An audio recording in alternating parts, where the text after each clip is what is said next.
We're back. What's good, y'all? It's your good sis. You let her talk TV with and Your girl Allie Nick giving it to you when I give it to you, but always in the nick of time. sorry for the Always. delay. Sorry for the delay. We're a little out of practice, y'all. We Oh yeah. are a little out of practice. I ain't gonna hold you. Mostly me. Technically. I wasn't gonna call you out though. I wasn't gonna put you out there. I wasn't gonna do you like that. Okay. Housekeeping. Echo for Erica. Okay. Let's fix it. Because we gonna get into this. Let me dial in. Allie, tell them how you feeling. What's been up with you while I figure out echo on my end real quick.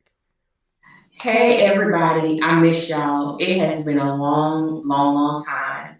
The last time Erica and I was doing these lives, y'all know the girl wasn't doing too good physically. A lot of ailments, a lot of everything going on. I ended up having surgery. Thank you to everybody who sent me prayers, positive vibes. This is the best I have felt in probably the past 3 years. So I am thankful. And everybody who's been coming to my channel, listening to the videos of the Divorce Sisters and baby what's going on in these ghetto streets on Divorce Sisters. I've been excited. I cannot believe I'm excited about a Tyler Perry production. Never thought this day would come, just being honest. I'm so glad that I watched this show because I am all the way locked in. And I've been doing good. I've been doing really well. And I'm thankful for that. I'm thankful. I hear that. Is it still an echo, y'all? We still struggling on the struggle bus with Yeah. the echo? Audio's not good for Allie either. Oh, is that go for me too? Lord have mercy. Let me figure this out.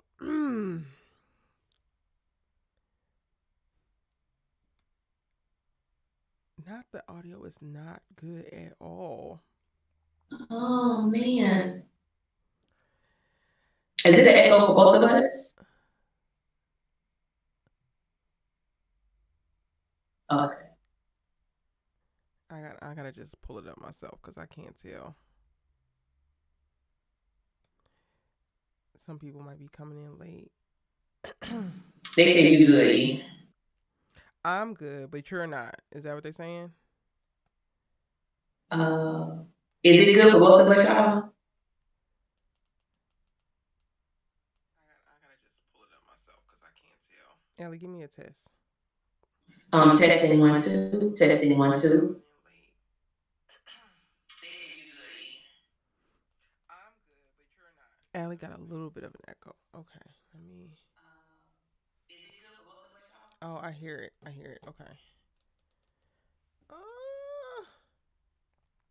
well, I feel that 100%, Allie, and I'm glad that you were able to take care of the things that you had going on health wise over our little break. Um, and I am probably a little bit more surprised than you are, honestly. Like I struggled with the first 3 episodes, if y'all remember, and I was almost like, yeah, I ain't gonna be able to do it. But they got me, and it got me good. They really got me good. I am totally invested, similar to you now, Ellie, and completely locked in. The conversations that will still be had post this finale are going to be interesting. I can't wait to drop those videos. All right, I'm trying to figure out Ellie's audio thing. Someone said I made this be too loud. I need to turn my volume down maybe to see if that would help. Do you think that could be it? I think, hey, because you don't control. I don't know. You don't control your volume. I was gonna say I don't control.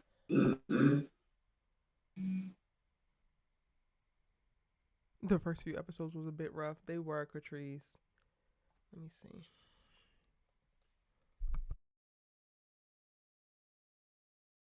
Allie, keep going. I'm gonna test your audio while you're sharing some thoughts. How did you get through the first 3 episodes? Let's start there. I don't know. I guess I maybe had like a different perspective because the first 3 episodes I actually enjoyed them. I didn't think they were that bad, but I will say Erica gave me some of my greatest laughs because I would listen to her reviews when those episodes came out, and I was like, my dog is really struggling. I don't know. I don't know how this gonna work. I don't think she gonna, stick it out. I was trying to like, hey girl, I think it's gonna be all right. I think it's gonna be good.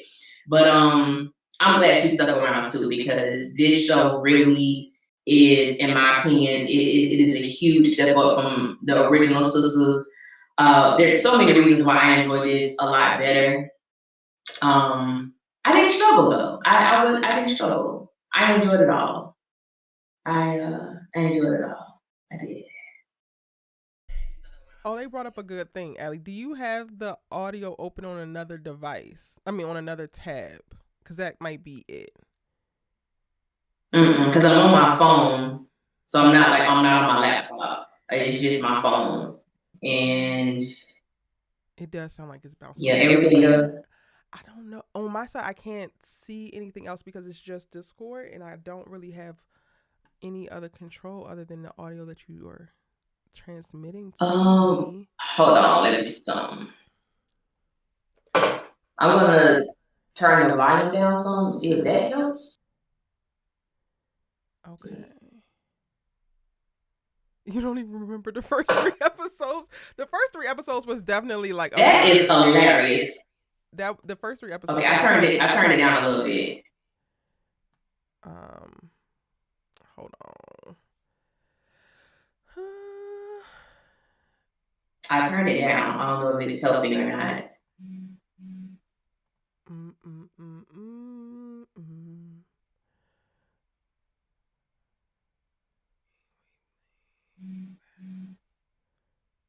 Is that better, y'all?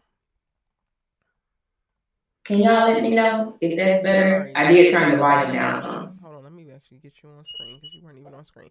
Is that better for you all? I don't even know if y'all can hear me now.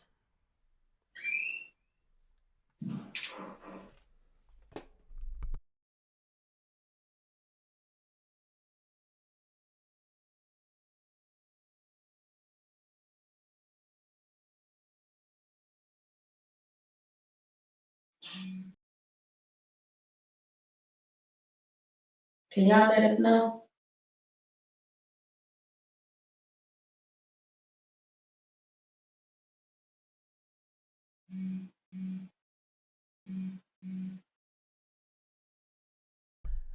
Did the chat stop here? It did. Nobody's saying anything else. Say something else, Allie.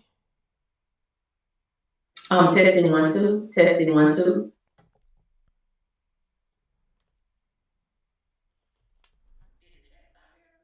I feel like that's a little bit better.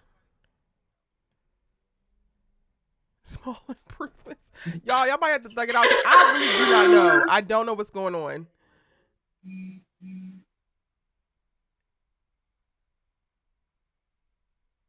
Good to be back, Stacy.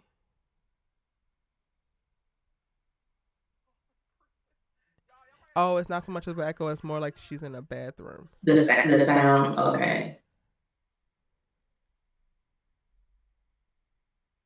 Yeah, this setup I'm in, is different, so that could possibly be the reason it sounds like that. What did y'all come up with Geneva? Can we thug it out though, y'all? It's not terrible. It's not terrible. All right, not here. Okay. Y'all can make it out. We could thug this out. It's not the end of the world, but initially it was bad. It was bad. It was worse earlier, but now I think we good. Okay. Let me do some shout outs and some housekeeping because we are back. We're gonna act like we didn't done this before, like we've been doing it for years. Take a little bit of a break and now we lose our mind. Hey Tracy, how are you, boo? Welcome in. Oh Lord, is my audio cut out? What the hell? Y'all, the scenes. The stress of this all. Hold on.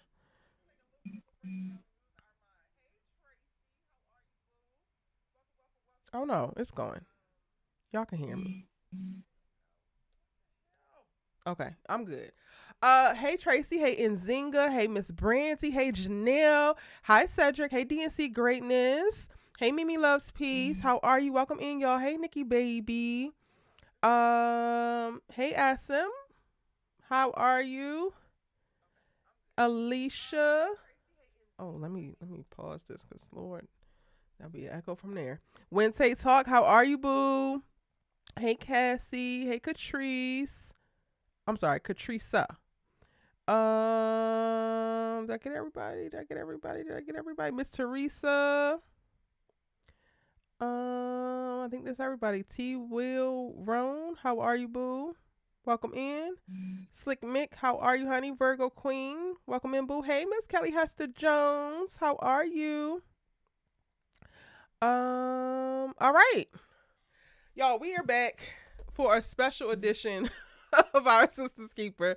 It's on the back end. Our Sistas Keeper has been going through developmental changes on my end. I have definitely wanted to shift the scope of the show and make it so that it's not just something that's specific to Tyler Perry sisters, because that is, for lack of better words, a sinking ship as far as I'm concerned. And there's still so many more conversations to be had about women in mass media, and that is the trajectory that we're going on. So we've kind of been gone, which I didn't expect for us to be on this hiatus this long, honestly, but then at least for me, season 10 of Sisters has not been given what needed to be gave. So then I'm like, okay, what if we stop talking about sisters altogether? A bunch of things are happening on the back end as far as I'm concerned. So we want to be away from y'all. But I wanted to come back and make it meaningful. But after watching the finale of Divorced Sisters, I hit up Allie like, hey, you got some availability because we got to talk. We got to talk. All of the things that went down in season 1 of Divorced Sisters just gives such great jumping off points for dope ass conversations as it pertains to Black women in friendship, Black women in love, Black women in marriage, Black women in career, Black women in motherhood. And this is the least that we could do, I think, in coming to talk about this season. How do you feel about the season overall? Y'all drop your ratings in the comment section down below or in the chat. Lord, this is not a recording, Erica. And Allie, how do you feel about the season overall? You know, honestly, for me, I give the season like if on a scale of 1 to 10, I'm gonna give it a 9. I'm gonna give it a 9. It was a really great season 1. I believe it was a really great introduction to the characters individually as well as their dynamic as friends and the dynamic within their marriages or the lack thereof, their singlehood, their singleness. I think that Tyler did a great job, and it's just so interesting because I think that one thing I really love about this show is the different perspectives that everyone has about the characters, and also, how because I know for me when I watched The Voices, initially I watched it from an audience member perspective, and then I try to go and fit myself like, I can see myself in this person. I can see. I don't agree that she did that, but I understand why she did that. And so I think for me, it's changed a little bit of my perspective about how I view characters. Because all these characters are flawed. No one, in my opinion, is made to be like the one that some people may say Rashida, but at the end of the day, she's flawed as well. And I think a lot of that comes out in her dynamic with Geneva. But just overall, I think that these are really complex and layered characters, which to me makes the show great. Yeah. So that's what I give it. I'm gonna give it. Somebody said a 2. Why are we giving it a 2? Go ahead and say that in the comment section. I mean, in the chat. I can't give it a 9, Allie. I ain't even gonna hold you. Okay, I respect that. But I respect that. I really respect your 9. And I'm not surprised by your 9. That. I give it an 8. I would probably give it an 8. Simply because I don't think that Tyler has figured out truly how to navigate the ensemble cast well. They're big, to me, big detractors are Naomi's character and Bridget's character. And in that order, honestly, which prior to the finale, I probably would have put Bridget as like the worst in reference to her like just floating all damn season in my opinion and not really adding much of anything to it, but like to arrive at where we arrived at with Naomi's character, with her having really great potential when it comes to like ensembles. One of the things that I think about as a writer, especially if you're going to do 5 girls, right? Let's run the gambit. Let's have from here to here, and each of the women can fall somewhere on that spectrum, and it could be clear. And it seemed like to me at the beginning we were set up with Naomi being over here and Rashida being over here, and everybody else falls somewhere in the middle. And by the end, it's not that clear. But then also, I think that he did not give enough time and energy into developing each of the women in a way that would actually be really, really meaningful. And it could have been stronger if more time and attention, I think, were given, not screen time, but time in reference to the back end and in reference to what Tyler wanted to do with Naomi and Bridget, because both of them, while Naomi was a little bit more chaotic and actionful when compared to Bridget, she still didn't really do nothing all season. She didn't kill that man. She didn't even orchestrate him actually dying. I don't believe that Frank Williams did to save my life. Like, I just don't. And the whole setup, I'm just like, ugh. And those two things really take away from me, but it doesn't take away that I actually enjoyed the season. It doesn't take away that I was excited every week to, like, after the 3rd episode, every week to be like, all right, it's a new episode. And when we got to the halfway point and we were sitting in hiatus purgatory, I'm like, all right, when is it coming back? When is it coming back? Like, I couldn't wait for it to come back. So I landed at 8 because I'm going to give him credit for that. I'm going to give him credit for entertaining us. I'm going to give him credit for engaging us. I'm going to give him credit for making us feel something with most of the women, right, wrong, and or indifferent, right? Mm-hmm. I definitely would give this season an 8. And let's see what some of y'all are saying. Tracy gave it an 8 as well. Katrisa gave it a 9. T. Will Roan gave it a 10 out of 10. Janelle gave it a 7. Miss Brandy said a good 6 out of 10 for you. Let us know why. If you rated it lower than 8, let us know why. What wasn't working for you? To find, and Courtney gave it a 2. KG 1978 says I love this show a lot. I love that for you. Slick Mick gave it an 8.5. The veteran actors is making my rating a little bit higher. Yeah, that also. The veteran actors, baby. Ron Rico will never not have a fan of me, and I don't even like to say never. Cedric gave it an 8. When Tay Talks is a 7 overall, that's because TP's repetitive dialogue and the stupid sideline stories, but the main one was popping for sure. Save Sister gave it a 9 out of 10. Mimi Loves Peace gave it a 7. Virgo Queen gave it an 8 for LaToya and Ron Rico. I love that. Cassie gave it a 7. DNC Greatness said a 9.5. I mostly loved it, and it was a breath of fresh air. I had to take the half point off since I agree Naomi and Bridget could have had better writing, though. Hopefully in season 2. Child. Hopefully in season 2. There is room for improvement with everybody. Let's go there, actually. Before we get into the ins and outs of the specifics of what happened in the season, Allie, who was your favorite actor across the season? It was a tie. It was a tie between Ron Rico and LaToya. Okay.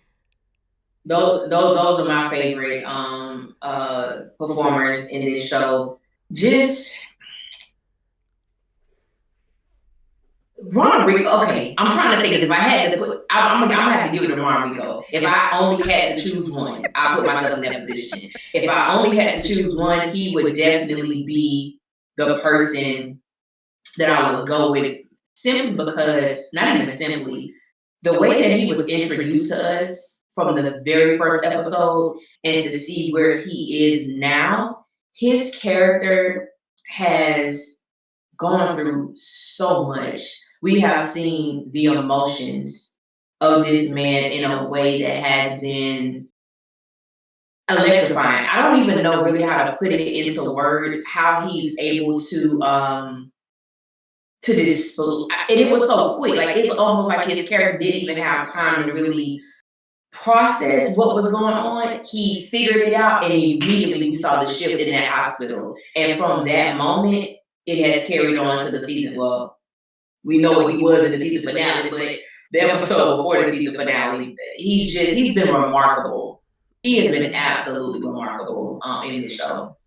I would say that too. He was my favorite, but Yeah. Latoya is a close, very very close second. She Mm-hmm. was so dropped in every moment. She did not phone not one moment in. So in a lot of ways, I feel like Ronrico and Latoya are on the same level. However, what Ronrico was given to do, he had a lot more room to play, which engaged me more, which puts me in a space to say that he is my favorite actor. He definitely captivated me on the tail end of this season because, baby, once we get to the hospital and the truth starts to come out and you get to see the unraveling of this man's psyche as it pertains to what he thought to be true for his family, for his wife, for his daughter. I'm like, listen here, and no shade, Tyler, no shade.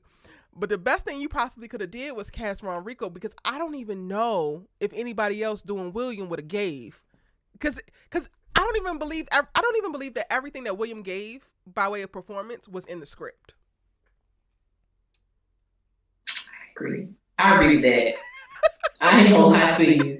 I agree with that. I saw a clip of a live that he did with Kadeem, and they were talking about, I don't know if it was the restaurant episode or the episode when they were all at Pastor Jeff and Rashida's house. But he was talking about how they had to, pause for a moment for the cameras to set and everything like that. And so he was going and whispering stuff in Kadeem's ear or saying things to her to keep them in that moment, like to keep them there. So it really made me feel that what you just said, the things that Ron Rico was doing, that was him just being a vet in the game, to know that, hey, we got to sell this. We know we only probably got 2 shots of this and we're on a break, but I need you to stay here. I need you to be angry at me. I need you to be pissed. So when he action, you still give it to me, because I don't piss you off. I done said something to you, what I'm saying, on the slick tip over here to keep you in that space. So I can only imagine the things that Ron Rico did that wasn't necessarily on that paper. Allie, you gonna tell me what this one, who this one was sleeping with, lives rent free in my brain. He had that cognac. So you gonna tell me who this one was sleeping with, sir? Oh my god, baby! Ron Rico, and this one get me right. It's funny. Tell me who this one? It's not supposed to be Baby, funny, but he meant it, so it's hilarious. What were you about to say? It was hilarious. It was. I'm thinking about that part where, baby, I don't even want to say your name right now. This one. And when he was like, "Ain't nobody talking to you," and then he looked at her like, he was so disgusted. He was so locked in. It was just like, if looks could kill, Geneva would have just evaporated right there in that moment, like just disintegrated right there. It was just so beautifully executed. I mean, 10s across the board. That man was so locked in, even sharing stories that Geneva didn't even know he needed while she was pregnant. The prayers he prayed to God about being the best husband and the best father, and then you're looking across on this woman who you would have done anything for, to find out this is not my biological child, and I know you cheated. Whoo, baby. Yeah. Mm. Mm. Mm-mm. Ooh. I don't know. Okay, so friend, you just said 10s across the board. Yes. For Ron Rico. I'm about to say. I'm about to say. For Ron Rico. Let's be clear. Because I feel like the elephant in the room. The elephant in the room is probably also. I already know where you're going, sis. I already know where you're going. I already know where you're going, sis. It lends itself to how excellent Ronrico is, right? Because in my opinion, he was able to get to those places emotionally and in such truth with his performance without a scene partner that could give him what he should have had to get there. That's the nicest way I can possibly put that. Yeah. Um, and some of y'all have already started posting in the chat, and y'all said that there are some things to be desired as it pertains to Kadeen and her act this season. I feel like I struggled with her the most, and the one reason why I can't say 10s across the board on some of those most pivotal moments, like the dinner, like back at the house, Kadeen was a distraction more than she was actually being Geneva for me.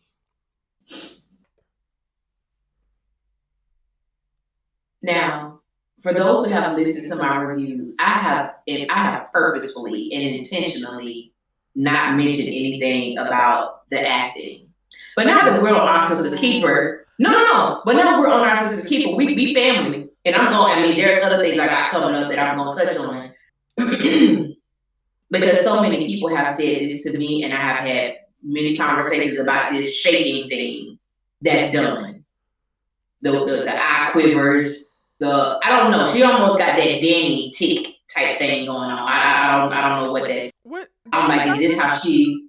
Danny got a little shaky, like she be moving, what are you doing? Yeah, Dan Mignon does it as well. Not more so in the face. Okay. Oh, girl. Oh, Danny does like she Danny got she got like a little she got like a little thing. thing. Like it's a part of her character and whatever she built for her.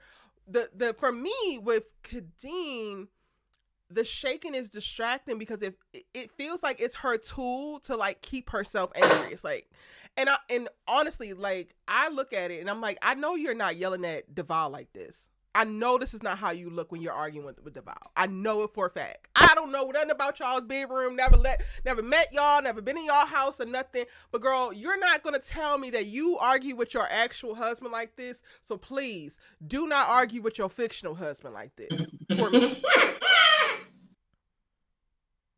But go ahead. What was your? I agree. I agree. I mean, and that is something to be, discussed because when you have a veteran, and I know I'm gonna tell y'all about my moment with Erica when she was watching a particular episode in real time and was messaging me while she was watching it. Top tier humor.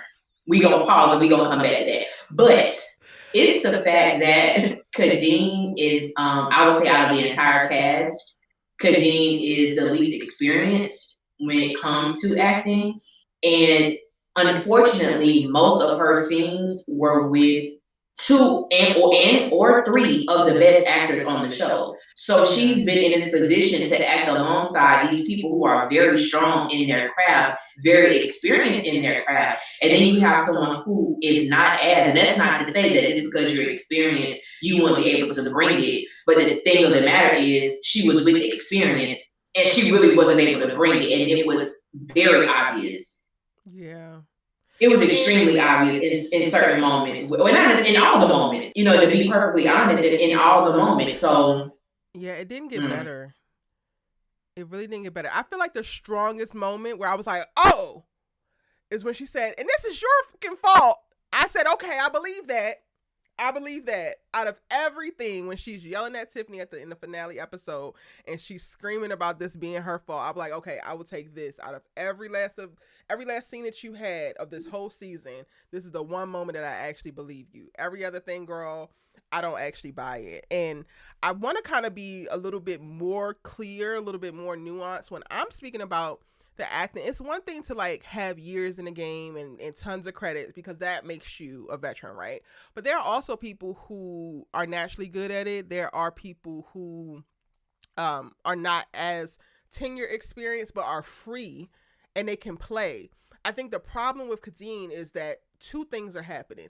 She does not have the experience to match up with the people that she's being put in these scenes with, but then also I think it's something happening mentally for her as well, where she's holding herself back because she's not even free in the moment. She's restricted herself to a certain number of decisions, a certain number of movements. Like she will only do these things to communicate anger. She will only do these things to communicate frustration. And that reads terribly on camera because part of the job of the actor is to play in the scene and to not just go with what you think somebody wants to see, but what the character is actually feeling. Your job as the actor to use your vessel in craft is to give yourself over to that particular moment. And for me, throughout the entire season, which we know is filmed maybe in 14 days tops, cool, I get it, it's a rush. She did not make any different choices throughout the entire season. So we're not even seeing a shift for her. So you committed to these choices that don't really sell what you're trying to sell, and then you stick with them and you never change them. I would have given her more if she tried other things and they were still bad, because at least you tried. At least you leaned into different things. But she feels a little bit too restricted, too nervous, too cautious to be in a role where I feel like, I know that Rashida is technically like maybe number one on the call sheet, but I feel like the season is hinged upon Geneva, because what happens in her life and all of her decisions affects everybody else in a major way. Yeah. that's honest. And I saw a comment where it says, "Let's give her some grace," and I do want to make it very clear. This is not. I don't want to take this comment the wrong way, because I don't think there's anything wrong with what you said. Making observations is not picking on someone or disrespecting someone. So there's no need to give her grace on anything when you're just making an assessment of what we've been able to watch and what we have been able to see. So I do want to make that known, because I think that Erica and myself, we could really go there if we wanted to, but we're not. And to me, that's all the grace I feel that she gets. I feel it was very respectful. Like, get right, that part is the grace. Like the negotiating how you choose to discuss it is the grace. Grace isn't not choosing not to point out a negative when you see a negative. Like that, in my book, that is not actually grace. That's just ignoring a problem. And the lack of equal yoking acting wise is a problem, because it becomes a distraction. It becomes a thing that takes away from the audience giving themselves over to the show or the series that they're engaging with fully, right? And it's like you said, Allie, it stuck out more because she was literally paired with all three of the most veteran actors within the show. Well, I don't know I don't know the backstory for the girl who plays Tiffany. I think that she plays Tiffany brilliantly. I don't know the backstory for the girl who plays Bridget. I think that she plays Bridget brilliantly. She just wasn't given enough.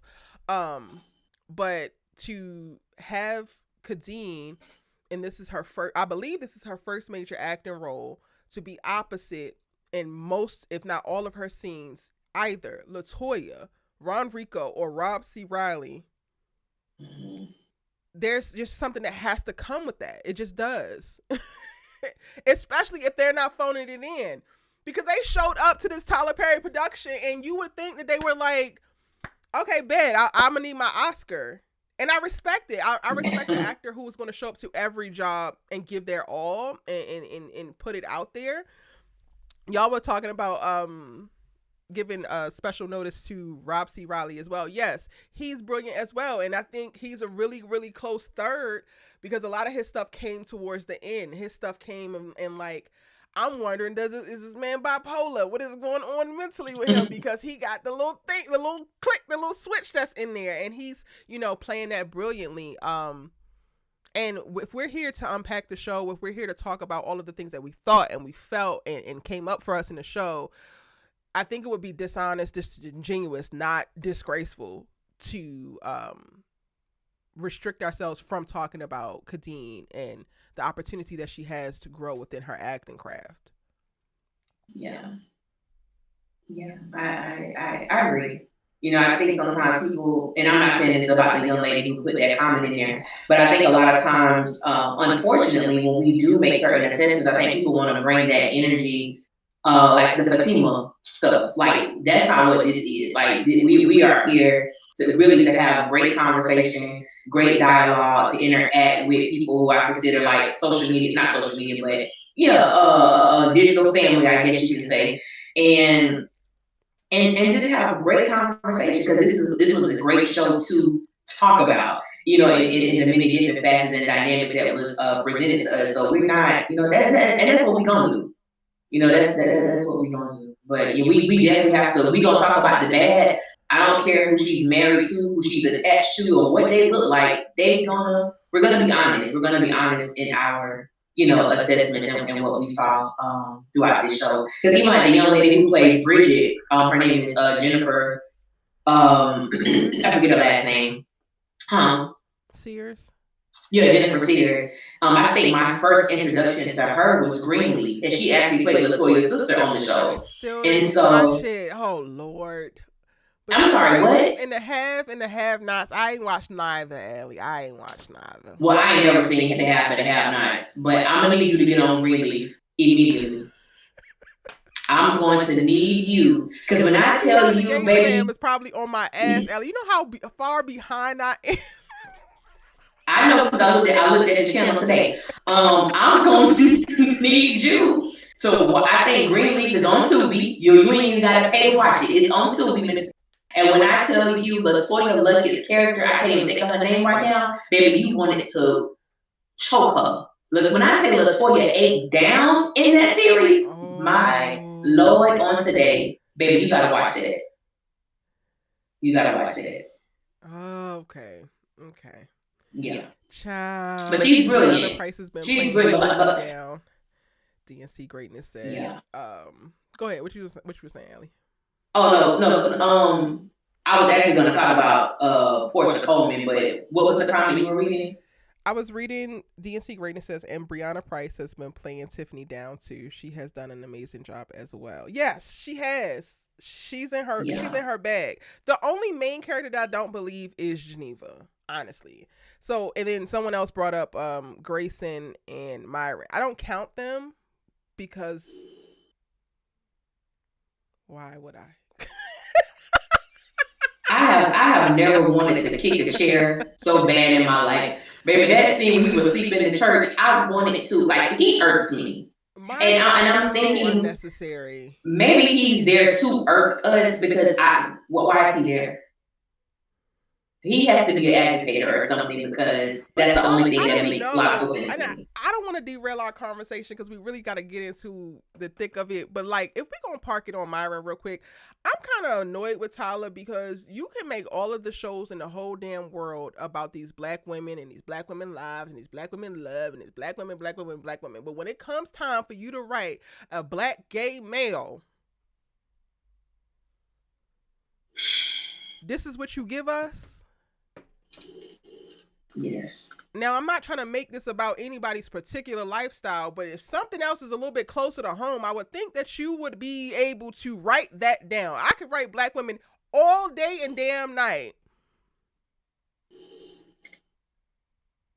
Mm-hmm. Now, I know that Tyler has not said certain things about his own life, but I feel like he's doing a disservice to the queer community and how he allows Myron to show up on screen. It's like, you might as well not have his ass on screen if he's going to be this blithering loser. Like, what?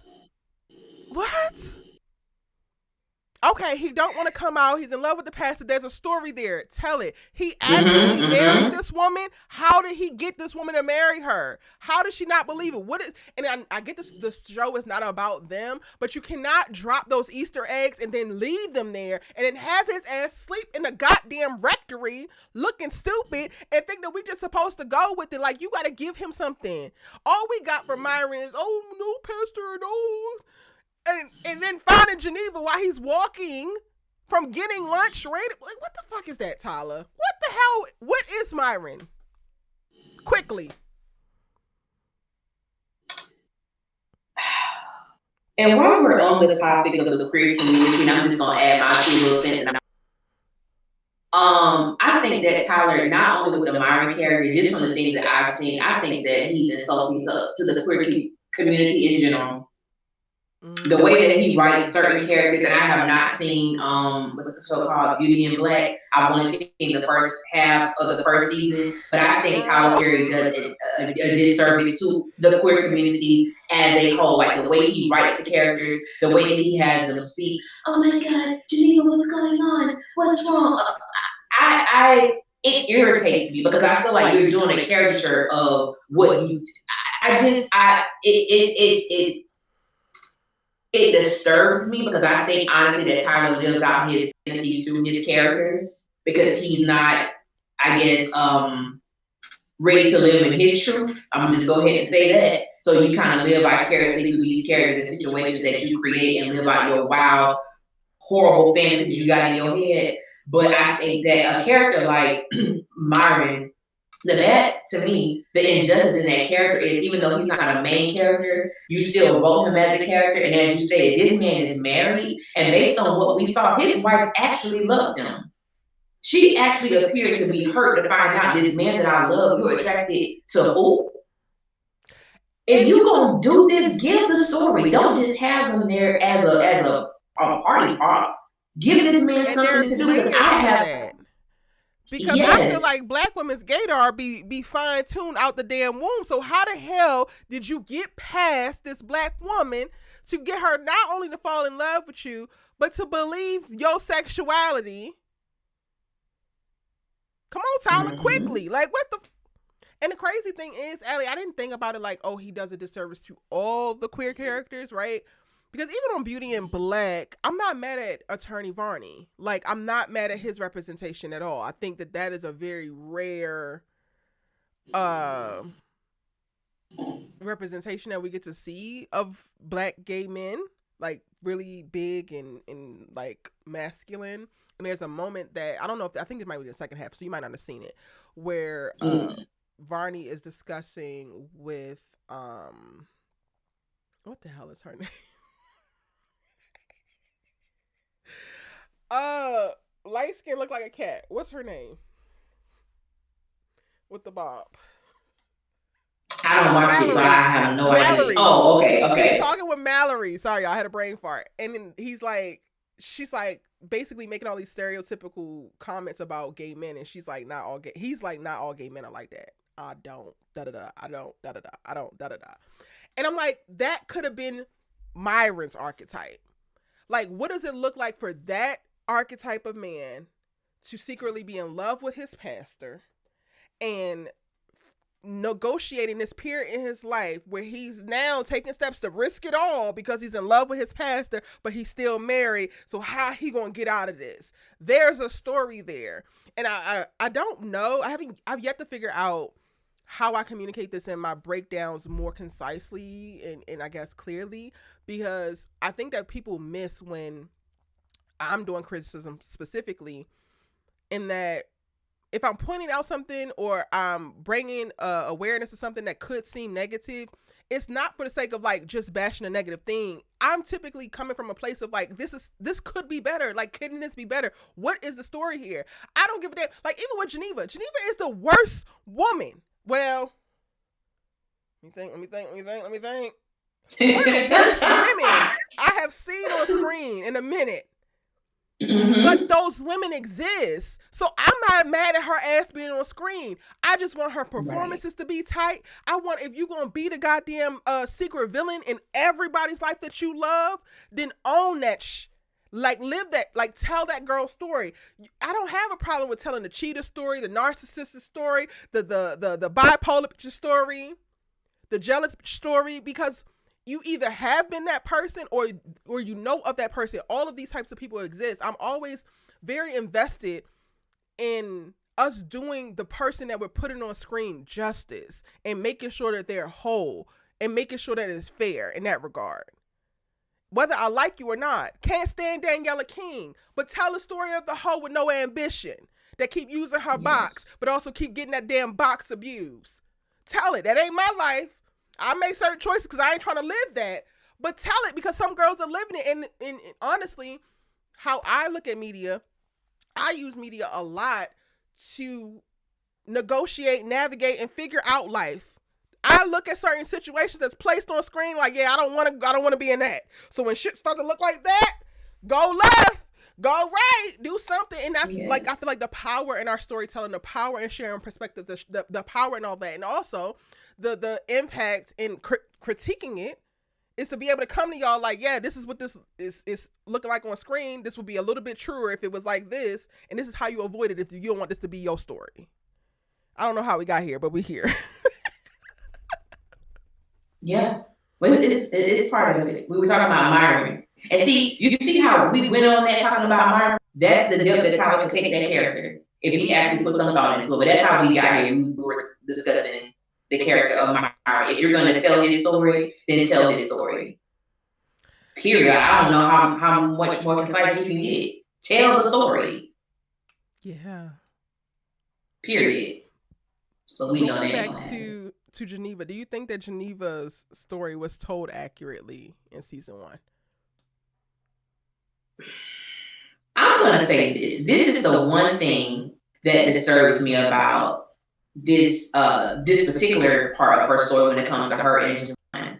I made jokes about it in my reviews. From what we were told as the audience, these people have not communicated in 6 years. There has been no type of conversation, email, text, nothing. And you are still that in love with each other that he could just pop up and say, hey, I love my wife, leave your husband, let's be a family, let's be together. So that's the only part that don't make sense to me. I have a hard time wrestling or coming to a resolve with that.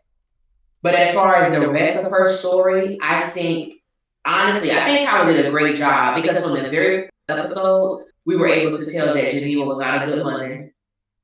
And also there was a detachment from her marriage. So to me, the first episode, he set that up beautifully. We didn't know in its totality of what occurred, but from that first episode, I think he began to lay the foundation down for Geneva's story. And honestly, I think he did a good job telling the story.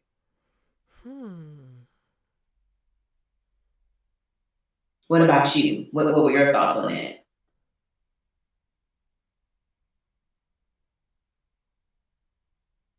I don't know. I think you're changing my mind in real time because my first thought is no. I think that we got the jumping in point, which is great. Like I think he set it up, like you said, beautifully in that we know that she doesn't have a maternal bone in her goddamn body and she's unhappy in her damn marriage from the jump. But throughout the entire season, we do not know why. We don't know why you went along with the in vitro. Like when you checked out from this damn marriage, was there ever a point that you actually love him? Like there are certain things that I was expecting to get that we never got. And those things would have helped flesh her out a little bit better.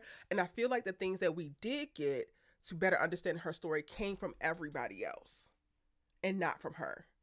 But it came from how everybody else sees her. So we still don't have the interiority with Geneva as a character to truly understand her by the end of the season. I agree. I don't understand why you're not in love with your husband. I don't understand why you in love with Javon. Like I can guess because how Javon is navigating Tiffany. So maybe he did that with you, but we didn't even get no flashbacks there. We didn't get no flashbacks to y'all sex. We didn't get no flashbacks to y'all's dates. We didn't get no flashbacks to like him stroking your ego. Like we don't know nothing. So the context of like, for me, what Geneva and Javon's relationship looked like in the past where she fell so head over heels in love, all I have to go off of is did he do the exact same thing that he doing with Tiffany? And if so, that still is not selling me, honestly. Because he is saying all the right things, but there is something about him that just feels like, something is off. Something is off. So for me, but I do agree with what you're saying in reference to like the initial Easter eggs and giving her, I think that he set her up with great motivations. However, she also floated throughout the rest of the season because when we get to the confrontation with Javon, she's immediately, I'm not leaving my husband. Why aren't you leaving your husband if you don't like his ass? We don't know. We don't know at the beginning. We don't know at the damn end. And now you screaming, he came here for me and he loves me. And oh my God, it was always about me. Which, like, okay, girl, this feels more like an ego stroke. But you have had over the course of this time, which it's been a week and a half from beginning to end of the season. I don't know. I really don't know. I'm guessing. You It's have something had like that, yeah. You have had 3 separate occasions to take this man up on walking away from this life that you claiming you seemingly hate, and you choose not to do it, and then you wait until you almost kill your husband, and you sitting across from your homegirl to say he wants me. But you're also, again, in the waiting room for your husband. So there is no real clear understanding that you're going to walk away from said husband. You feel me? Yeah. I do feel you. It makes me think like, it's sad, but getting accustomed to the way that Tyler Perry writes in general. Yeah. And I feel like he's a person who gives Easter eggs, but he doesn't give resolution. Like, he really doesn't give resolve. And going back to the first 2 episodes of Divorced Sisters, instantly, and it hit me when you said about Geneva's ego, because instantly you knew she had checked that she was not that into her marriage. I think even before baby girl was like, Dad, that's what Daddy said to the lady, like the pretty lady. Because when William came in, knowing what you knowing about your husband, why would your first initial thought go to he's cheating on me? So the ego is, I'm the baddest bee walking around here. You should be lucky that you have me, the audacity of you to even think about cheating on me. And everything was, to me, ego driven. You went so far to go to that baby's school to find out who this woman was, because it's like, there's no way I can believe that you would cheat on me. And I feel like she does the same thing to Tiffany. There's no way that Javon could actually want you.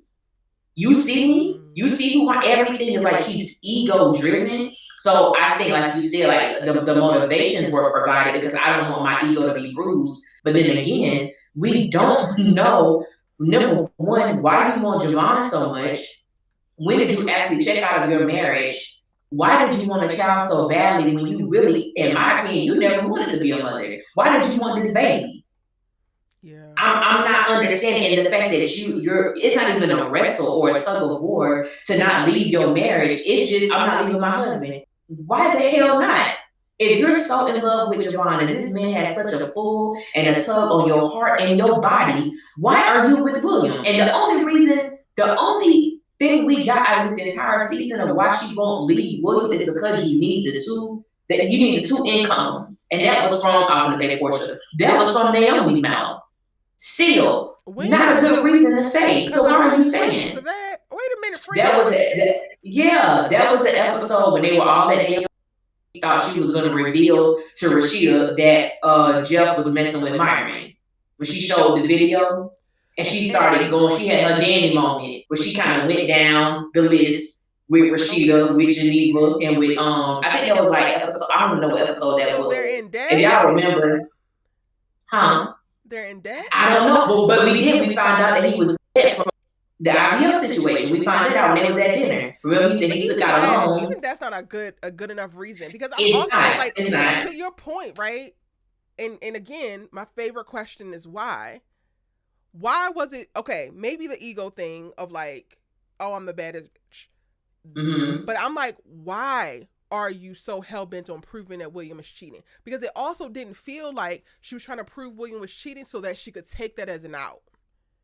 Which that to me would have made that make more sense. It didn't seem like you were going anywhere. So, and then, again, we didn't get enough, which I don't know if this leans into like Tyler didn't actually have it on the page or if he edited as he was going along because of what Kadeem was giving, and maybe she couldn't give more in reference to that. Because when I really think about it, she don't talk that much. Wait a minute. Like, outside of the conversations with Rashida, she just was shaking her head the whole fucking season. Like, I'm not trying to be shady. Wait a minute. No, I'm thinking about like, why there isn't a conversation around like if you're trying to catch William right in cheating, and then that's gonna like either give you your pass to leave because he cheated and I could get out without my secret being found out, or this is going to level the playing field, there was still no conversations for either. So again, we don't know. And I'm sorry, that just led me to think of like, well, wait, she said a lot of the same words all season, but nothing of real. That tickled me. But you know, the more that, see, and that's why I love Our Sista's Keeper, and that's why I love when we're able to back and forth. Because when you said that, it instantly made me think about Rashida is that character who just blurts things out, not elongated conversation. Because even when we watched the physical interaction with her and William, when they were going back and forth in the house, the physical altercation. After she did what she did, what did she tell William? Now we're even. So it's like, did you just want to be even? Did you just want him to get, like, what was it? As you stated, I want to find out that you cheated on me for what reason. It's not to leave you. Is it to say that we're even? Is it to clear my conscience? Is it to make me feel, okay, I'm content with what I did to you. Now I can forgive myself? What was it? But again, Rashida, she exemplifies a question mark. Because we don't know why the hell she was. We don't know nothing that she this entire season. It made absolutely no sense. As you stated, she don't have one damn maternal bone in her body. Why did you want this baby so much? Why were you crying with William? Why were you distraught that you were not having this baby? I don't understand. Were you distraught because you couldn't have that baby with Javon? What was it? I don't like. It doesn't. For Geneva to really, I feel like Geneva has known that Anika was Javon's the entire time. Yeah, for you to know that you treated this baby, you treated your daughter as if you didn't even want her the entire time you have been introduced, been brought into your life. Why did you want this baby so badly? I don't understand that either. She's just a big ball of confusion. That's why I don't think that her story was told well in season one. I think it's just way too many questions. I think that there's so many beautiful entry points to who she is as a woman, but we come into the season not understanding and knowing who she is. We get a gist, and then we leave the season not knowing, because outside of the relationship, now I go to the why in reference to the friendship. Why are we on the same? Do you regard friendship only as a group of women that are here to support you throughout your life? Because you don't show up for any of these other women, but they need to be available to you, specifically Rashida, the moment that your ass needs them. And you had no problem sliding Tiffany's ass right up under a bus and letting that damn thing ride over her, back over her, then ride over her again, then back over her ass again, when all you had to do, and not even if you didn't want to admit it, there's something wrong with him, but I cannot tell you right now. I need you to trust me. Even that would have made you a better friend than what the hell your ass decided to do. And then we arrive at the finale and you talking about all of this is her fault. You stabbing your goofy. You taking your bobblehead ass in that damn house and seeing that goddamn prostitute bouncing on your husband. It's not her fault. You deciding that you gonna spider monkey your ass across that goddamn couch so that you can go ahead and exact some revenge in the moment is not her damn fault. You deciding that you want to throw everything in your goddamn living room at William's ass, so much so to the point where he reaches breaking point and backslaps the shit out of you, is not Tiffany's damn fault. And you picking up this goddamn paring knife and stabbing into William's goddamn chest. It's not her damn fault. And that's just the events of the previous night. It is all quite literally your fault, Geneva, because when Javon sashayed his demonic ass into your life again, you could have thrown up any level of flares or warning signs for the people around you that you claim to quote unquote love, and your ass did nothing. So miss me with the Tiffany, this is all your damn fault because you are the demon apprentice here, bitch.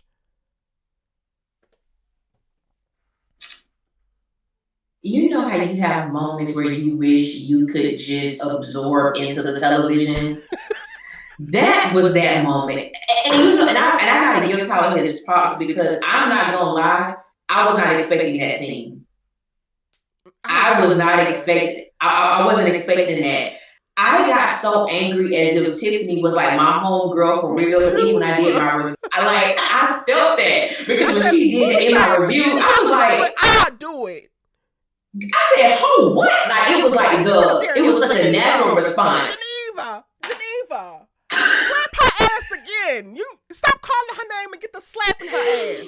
Cause what is she talking about? Oh my god! My heart broke for If you would Tiffany. have stopped when I told you to stop, oh, it would have took the jaw. It would have took Jesus himself. It would have taken Jesus himself. If I was Tiffany for this last week and a half to 2 weeks, and you have been shading my ass, if you have been Yes. ignoring my ass, if you have been behaving as if I am the goddamn enemy all of a goddamn sudden, and I'm getting good dick, and you will not make the correlation for me, and I can't figure it out, and I stayed off your ass, and you sit your goofy ass across from me in a goddamn hospital, and then scream at me that it is all my fault. Oh, it's gonna be all my fault. Get her bed ready next to her husband, cause I'm about to put this bitch in here.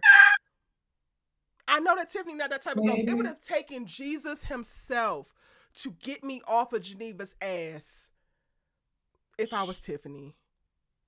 Because she gave that girl so much grace all season. All season. Yeah. I'm sorry, y'all. I felt that in my spirit. I still want to slap Geneva's ass for it. Me too. Because the audacity. I'm mad. I'm more mad at what she said to Tiffany than her stabbing William. I don't know why. But that hit me like, okay, bitch. Okay, we're done. Yeah. It was just a whole speech for me. Just the opening. You know this is all your fault. I said, what you talking to? And then we got if you would have stopped when I told you to stop, then none of this would have happened.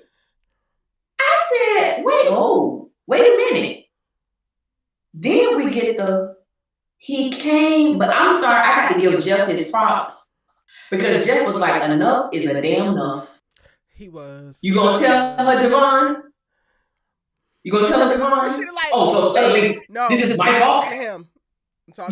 But I loved it. Because at this point, baby, we've done it your way, and look where we at. I'm not talking to you. I love that. I'm not talking to you. Yeah. I'm talking to him. And as a man, and I love that dynamic in that situation because for the most part, it just has been the women. Well, Rashida, who has known the totality of the situation, even with Jeff trying to counsel, he's counseling without knowing the entire story, which I thought he was at a deficit from that angle to begin with. But then I also loved how Rashida was like, baby, get some coffee and bring back the tea. Because she knew you going to see something. You saw, Jeff said, we're done with this. Yeah. Go ahead. And I was so glad that he did that because at this point, the truth doesn't need to be concealed any longer. It needs to be revealed. Enough is enough. And I was glad he did what he did. And maybe if Jeff would have known a long time ago, the truth would have come out a long time ago. So I think he was definitely handled William better. Yes. Yeah.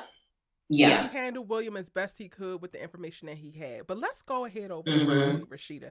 Because I've been seeing in the comment section, both mine and yours, people having conversations about Rashida and her style of friendship. How do you feel about her as a friend this season? I have so many thoughts about Rashida. I'm going to say, I believe that Rashida could have handled the situation with Tiffany a lot better than what she did. I do understand because for those who don't know, I know those who may be first time listening, I used to be very deep in the church. So much so where I would counsel people and things that were told to me were told in confidentiality. And there were things that I could not share with people. And sometimes that is a horrible position to be in when you look at somebody on Sunday morning knowing what their spouse is doing and you can't say anything. It is another thing to counsel your friends. I would not do that. I would not counsel my friends. And also, I'm a person who asks questions. So if me and Erica was super cool with the same person, and let's just say Erica is sleeping with this woman's husband, and you come to me and I'm like, this is in a, a ministry capacity that I need to talk to you. My first question to Erica is going to be, does this involve anyone that we know? If you tell me yes, I'm gonna say, okay, is this someone that you and I both have a close relationship with? And if you tell me yes, I'm gonna let you know, sis, I love you, but this is not something that I can counsel you with when it comes to confidentiality. I don't wanna hold that. Yeah. That's how I would have handled that situation. I'm gonna, you know what? I think it's best that you go talk to the minister Carpenter. I think she'll be best to consult you in this manner because that puts you in a horrible position. And I don't look at Rashida as being a bad friend, but I do look at Rashida as someone who is either refusing to acknowledge the darkness in Geneva or she just don't see it. And I don't know which one it is. There's a gospel song where it's like this person is talking, saying you're too close to the mirror, say I'm too close to the mirror to see what you see. And sometimes you are too close to the people to actually see what it is. Geneva don't give a damn about, I'm sorry, not Geneva. She don't give two damns about Javon. No. So I can see you from a mile away. And the read that she gave him, I loved it. But it was so bigger for me because I said, well, what's causing you not to see the same flaw and the same darkness and the same evilness in Geneva? It's the same spirit that's operating in them both, but you only acknowledge it in this man. So it made me wonder, why is Rashida, and I've experienced this before, like in my late teens, early 20s, where I've had friends and I have been fearful to lose them. I think that's a real conversation. Like that's a real thing. I don't know what my life will be like if this person is not around. And I don't even want to feel that. And the anxiety to even think about it. And I often wonder, what is Rashida dealing with that you don't want to tell Geneva who the hell she really is? What is it? Like I wrestle with that because I do believe that she's a good friend, but Rashida is also flawed as hell too. Just like hers just look a little different, but she's definitely flawed. Because I don't believe she handled that the best way that she could have personally. I agree. I agree. And I'm glad that you added that perspective, Allie, because I was like, that was like bubbling up in me as well. I'm like, why don't you see that Javon and Geneva are two sides of the same coin? They're the male and female version of one another.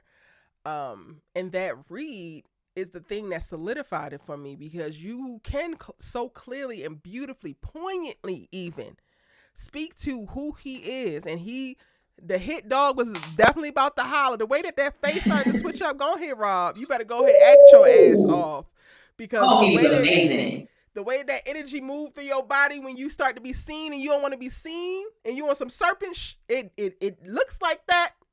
So y'all better be paying attention. Pay attention when you navigating these devils.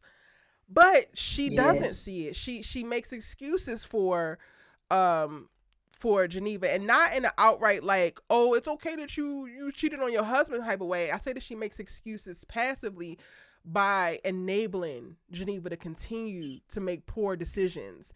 And I thought it was really beautiful when we're seeing, well, first of all, Bridget, one of the strongest things that you did all goddamn season, Miss Girl, was decide to take Anika so that Rashida could stay there because you knew that something needed to come out, and you ain't got the information that Tiffany need, but Rashida do. So Rashida gonna park her ass right there, and we gonna go ahead and get this handled. Okay, cool. But when we get Rashida talking to Tiffany one-on-one, and she's like, well, are you my girl? Like, are you looking out for me? I said, this is the question that needed to be asked. And Rashida navigated it stickily, but she did. And she's like, well, this is the example. And I get it, but I like your response, Allie, and like making a better choice up front, not getting involved with Geneva in that way up front. Because it does put her in a tricky position. And throughout the whole season, I don't believe that First Lady Rashida is a bad friend either. But I do feel like she prioritized Geneva's faux comfort over health within her friendships. Mm-hmm. And that's the part that I, that irritates me the most, because the crazy thing is, it's like you're not even enabling Geneva to actually be comfortable or to actually move into a healthy space. You're enabling her to continue to be toxic and still hurting Tiffany along the way without giving her any information. And then also positioning things to Tiffany as if she could be the problem when you know that she's not the problem from the beginning. So y'all, you now have your homegirl who has struggled to engage with a man for years since her damn divorce, has now found a man that she likes, has found a man that she wants to take to bed, and is enjoying herself. And instead of disclosing information that you know because you quote unquote can't, because you are counseled and you and counseling and you can't, it's confidentiality and blah blah blah, you come and you position it to her of like, I need you to slow down, as if she should not be making the decisions that she is making in this moment, when in all actuality she is right on par with what she should be doing had a demon not found her. Had this been another upstanding gentleman, she would have been doing exactly what she should be doing, which y'all would be pushing her to do. What the Geneva was talking big cash about her not doing in the very first season. I mean, the very first episode. So Geneva is on her. You need to date. You need to do this. You need to open yourself up. You need to do. And then when she does it with the damn demon that came to town, that both of y'all know is a demon that came to town, all you got to say is, well, I think that you need to slow down. I think that you. No, it's y'all. Y'all are the problem. And that's the unfortunate part. I think that Rashida inadvertently made herself a part of the problem by trying to protect Geneva. Yes. I do it. And then it's also the slippery slope that Rashida was on when you counseled her. And this was something that we were not privy to see. It already happened before we were dropped off into their world, where this counseling session happened and what was told to her confidence. So you have this situation, but then you allow Geneva to come and tell you things as a homegirl. And that's where you playing it close. Because you counseled, that was in confidence, but now she coming over to your house, girl, you look so good, girl, it was the bomb, girl, it was this. Now this homegirl talk. So you telling me as my homegirl about this dude. So I should be able to tell Tiffany, because this is homegirl time. This ain't confidentiality, type of situation. So it's such a, I just say don't counsel your friends. Like it just don't put yourself in that position, because I know the type of person, the type of friend that I am. I have had people get mad at me because I told them the truth, like, hey y'all, this is what's going on. I need you to know this. This person is using you. I remember I did that to one of my friends, and we had a mutual friend. The mutual friend gonna tell her, well, if Alicia told you that, she dead wrong. So I talked to my homegirl. I said, yeah, I said, such and such told me what you said. And I said, I don't give a damn how you feel. I said, because if I know that and this particular person was married, I said, if I know that your husband is cheating on you, I'm going to tell you, do with the information as you please. My friend has been married. Legally married, I believe now for 8 years. She's only been happy. Her husband was only faithful 3 months out of that entire time. So I don't want to hear nothing. If I know something, see, it's all, you could talk big when the shoe ain't on your foot. Yeah. But when it's on your foot, now you want to go to the other woman. Oh, no. Stay over there. Yeah. No, you don't want nobody to tell you nothing to remember. So it's always different when you got to wear that shoe, when you got to sit at the table with that plate in your face. I'm like, so I've just always been like that. I could not say I'm your friend and hold something from you. It would eat away at me. And not just the selfishness of something eating away at me. I want my friends to be happy. I want them to have peace. I want them to have genuine joy. And if I know you're connected to someone that does not have your best interest in heart, I have to tell you. I don't care if you may get mad, you'll get over it. That's how I look at it. And if you don't, oh well, at least you know. Do with the information as you please. But Rashida just, she was in a peculiar position that, I mean, willingly she put herself in. And I just think the accountability aspect with Geneva, it wasn't hard enough. Like it wasn't, it just wasn't. And like as you stated, Geneva really flowed throughout this entire season. just being hell on wheels, literally. You know what I'm saying? Like just being Just hell on wheels, cause just as well. disrupting everybody, Everybody like want hold to up, go. everybody. She was just doing it just to damn do it. Cause it's also like, girl, what the hell did you want? Did you even achieve your goal by the end? Cause I can't tell. I can't tell. Girl, I don't know.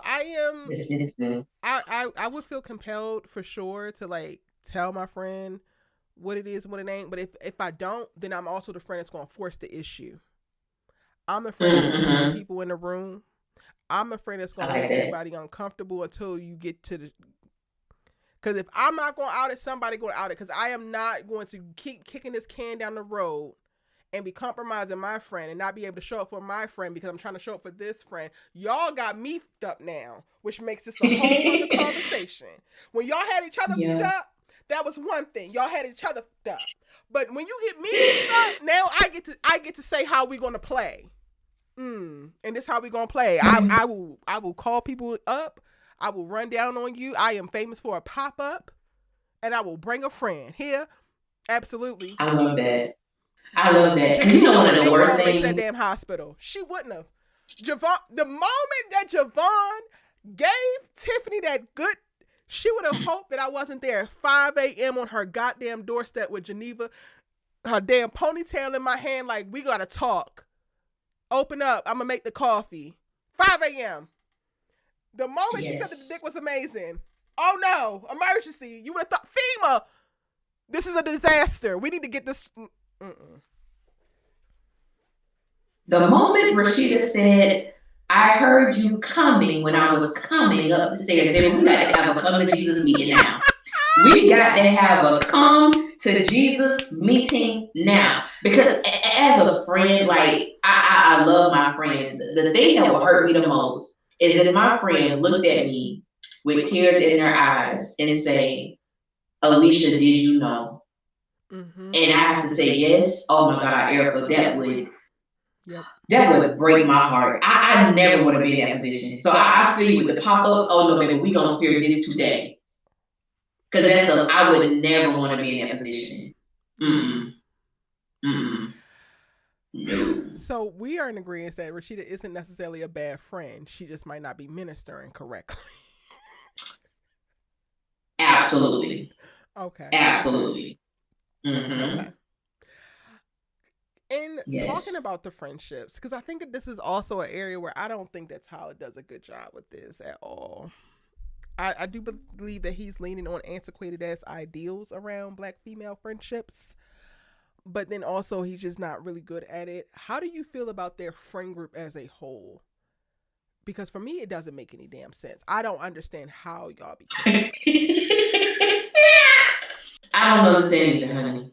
I don't understand either. I don't know what Tyler thing is with friends meeting in these people meeting in college. And don't get me wrong, because I'm close to within college. But it's like, is that the only way people become friends? Black women become friends in your mind? They all meet at college and we just stay tight? Because that's what I got from this initial situation. But especially with Tiffany, Geneva, and Rashida, I get the impression that they all met. I'm not sure when Bridget and Naomi came about because that really wasn't established. But it doesn't even. It feels like Geneva and Rashida are friends, like really good friends. And then it just feels like, by default, we're cool with Naomi. But it was mentioned that Naomi, I guess, has helped Tiffany out and maybe Geneva out when they need money.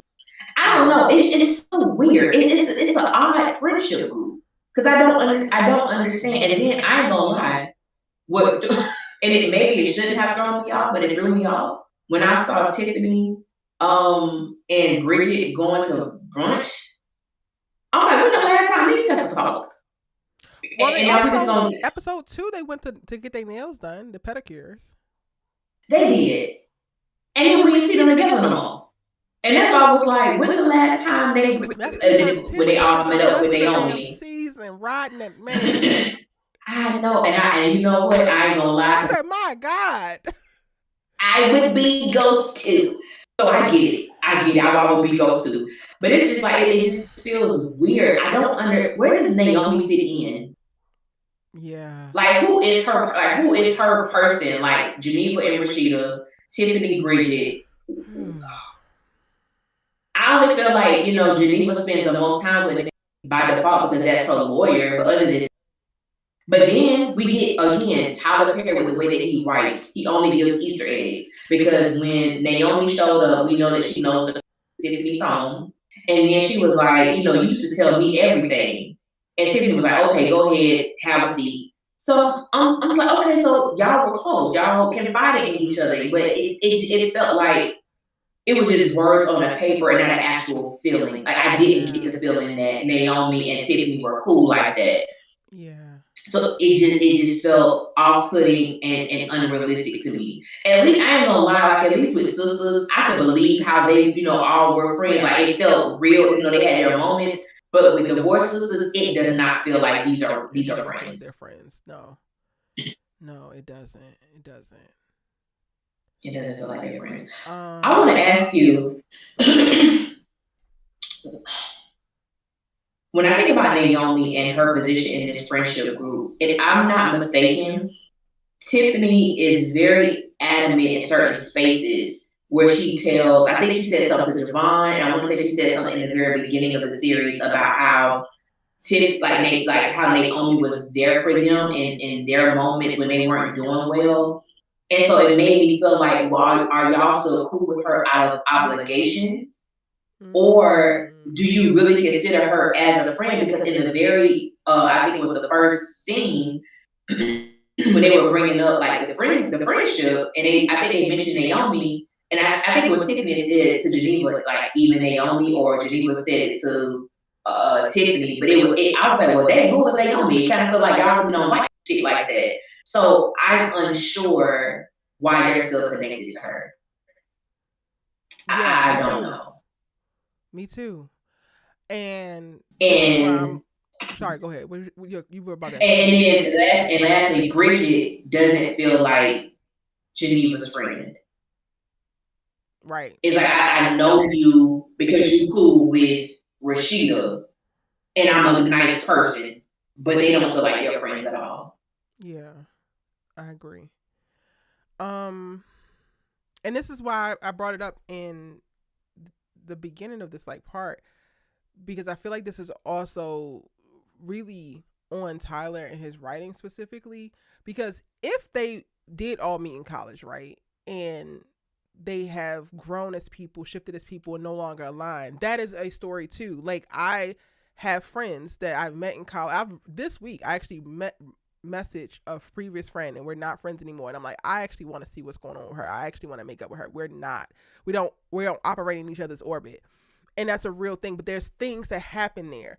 So we're watching this friend group seemingly not be as cohesive as you would expect them to be for how you're claiming that they are, but then we don't get the context of what actually drove them apart. But we have the gist, and it's not enough. So like, Naomi, your ass is erratic and you're a criminal. These are upstanding women who have families, who have husbands, who are trying to maintain their lives. They can't be running around with you. Like, it's a little bit different. I know for me, there was a version of Erica in her 20s that was perfectly fine putting on all black, dressing like an omen. Let my homegirl borrow my car so that she could go spy on her nigga, see if he at this place and this place, or like going with her and jumping in bushes and stuff. But Erica ain't doing that. Allie, we meet up and finally connect, and you tell me that you on this man and you need to go look in some window. I ain't the girl to go with you no more, but I have done it. I've done it at least 7 times. And that's Wow. something that's true for as you live and as you grow. So like, where is that for these girls? Like, it's cool if y'all used to love Naomi and you don't love her now, but like, why? It needs to be more than these one-off random ass passive aggressive comments about even Naomi in reference to what? Like, why wasn't that comment, well, you remember the last time that we invited her out? Like, I really don't feel like going to jail today. Like, even that would have been more powerful, because like, what has she gotten y'all into? We can see what she's gotten herself into. What has she gotten y'all into that has created a rift for how you show up for her? Because as you grow, you're going to stop if you grow, you're going to stop doing the things that you did before that you feel like no longer serve you. And we don't get that. And that's the thing I also feel like we didn't get with Sisters. I don't think that he handles what it looks like when the friendship probably should end well. And part of that is, I think, because you're a man and you don't really understand the women's relationships. But then the other part is, writing wise, I think that he doesn't give himself enough time in writing to figure out how he would make it make sense for women within a certain girl group that the show is based on to still be on the show together if they're not actually in community with one another at this particular moment in their life. I agree wholeheartedly. I'm sorry I had to come off camera for You a okay? second. But I agree wholeheartedly. What the hell has Naomi done? In the sense of that has made these women treat her like, as they say, the redheaded stepchild. Yeah. You kind of get the leftovers, and it's just it's so weird, and it's so weird. And I believe it was Tiffany that stated something about the way that Naomi was raised. I believe she lost a brother. I don't think she has family, so they are her family, and she'll touch on it, but won't go all the way in. And in reference to what you were saying about the way that Tyler writes, he did the same thing with Sabrina. We knew that Sabrina was, sexually abused as a child. Her grandmother took care of her, and then you'll change the story, mid-season or 3 seasons later, and it's like, wait a minute, there's a story there. Maybe that's the reason why Sabrina may move the way that she moves, but he never just goes there, with their backstory. So, and even with Rashida, like, there are many women, I want to be sensitive to that. There are many women who have dealt with sexual abuse, and there's also so many women who never experienced it. It's not everybody's story. And sometimes I feel like Tyler uses that as a default with a lot of his characters. And I'm like, you can tell an amazing backstory without always, that doesn't always have to be the default you use for someone to have compassion or understanding of why someone operates or functions the way that they do. But I notice that he does that a lot. But when it comes to Naomi, I just, the more that we talk about it, there's a lot of question marks for a lot of these characters, as it pertains to them as a fully fleshed out character. And I know it's only the first season. I know they only, had 16 episodes. However, there was still so much to be desired. And now certain things, all hell has truly broken loose. Yeah. It just would feel odd for these things to come out in the second season. I think the first season was a great way to let us know. Like, we gotta know everything up front, but tell us something, huh? And building upon that, because T. Will Roan said that Rashida cut Naomi off after she tried to out Franklin and the assistant. Okay, but then he kind of left that plot, right?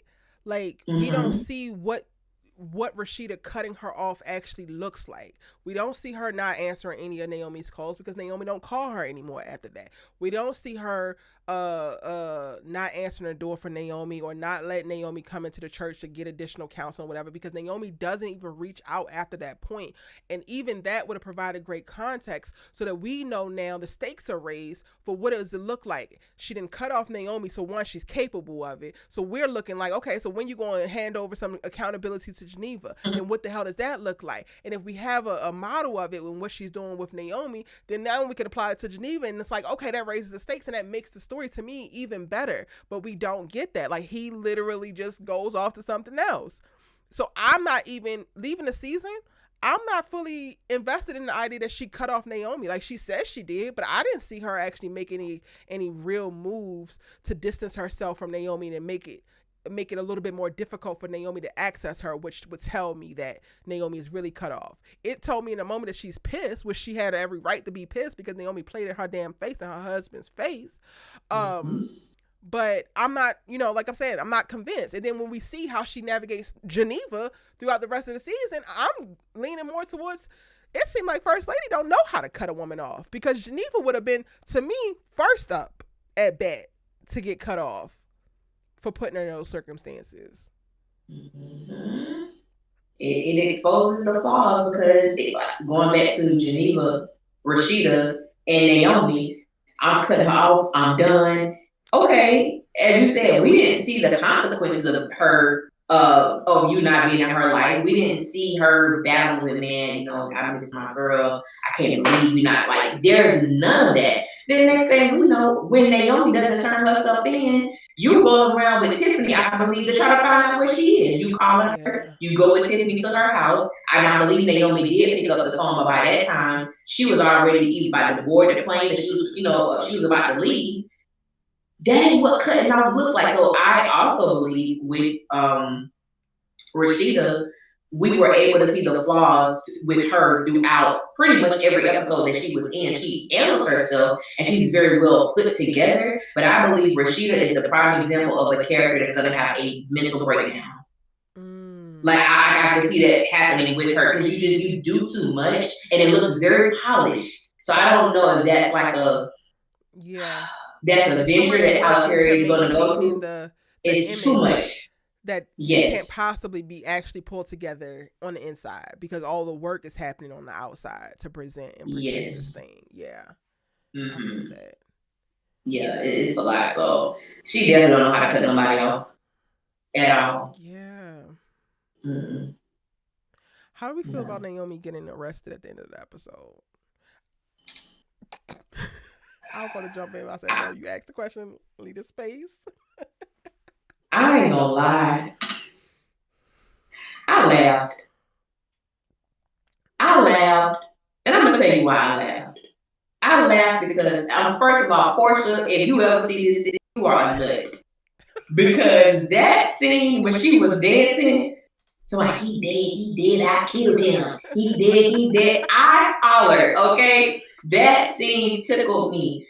The fact that Naomi woke up as if the sunshine personified kissed her on the cheek, and she told Hakeem, "You have made me the happiest woman in the world." And then, after you proceed to do everything that Franklin told him that you were going to do, and you sat up there trying to flip the script as if you didn't know what was going on, what happened. Maybe you thought he was winning the wire, he was trying to set you up, whatever the case may be. But this is how I felt. Girl, you had a warrant. And you knew you were supposed to turn your behind in, and you chose not to do it. You get what you get. You know, scorched that woman back up. You know, showed up at that hospital and threw them dead black roses at her, whatever that was. You need to spend a couple nights in jail, sis. I didn't have. I said, well, y'all didn't even have that many guns on that lady like that. You didn't have to do it like that. But at the end of At the day, all. that was scheme too damn I much. feel like Tyler also pulled that together with shoestring and damn gum. Like he took a lot of like leeway to like make that all work out. You were sitting out there for 2 hours, so the cops were sitting out there watching you watch him for 2 hours, and then they move in when you go to leave with basically a SWAT response. When they quite literally could just follow you. They could have one person follow you because you have not actually done anything in this moment. It is Hakeem's word against hers. And the goofy ass son is down there telling that with the white woman, little white girl right next to him. Let's take a moment. I think I got a comment and I was moving around, I was doing too much. Every now and again somebody responds like, why do you gotta bring up the fact that they're white? Because they are. Because they are. And the way that Tyler like was having this conversation specifically with white women and black men, he left a lot to be desired. But he honestly just queued up black women to be pissed about it, and I fell for the goddamn trap because I'm pissed about it. It's F. Franklin and F. Franklin's progeny. I did not like the setup of the little white girlfriend, talking big cat shit about his mama. That's his mama. It doesn't matter how wrong his damn mama is. I would look at the little black girl sideways. So I'm damn sure looking at the little white girl sideways, and then all the privilege and stuff that comes with that. And again, I got a comment, and it was like somewhere along the lines of like, I don't know if this person's actually white, but they were like, I'm white. Why would you say that? And I'm like, because it's the fucking truth. Like, I don't know what you want me to say. This is inappropriate. And then also, Tyler, you go this route. Franklin is married Mm-hmm.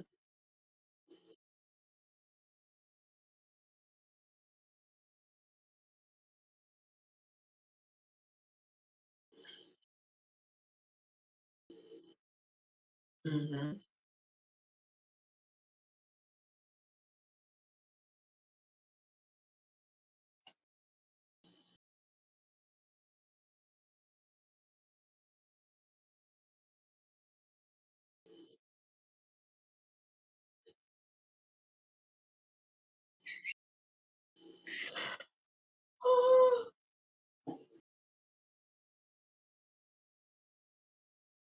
Oh, they saying there's no sound, Erica.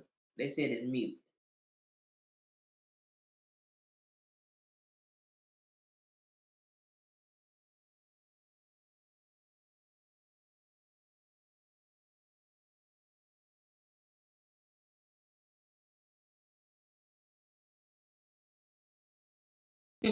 To Erica going off and hit the mute button. Is it still mute, y'all?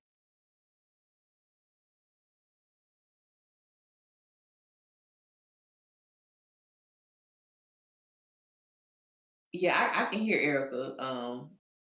Tay Tay.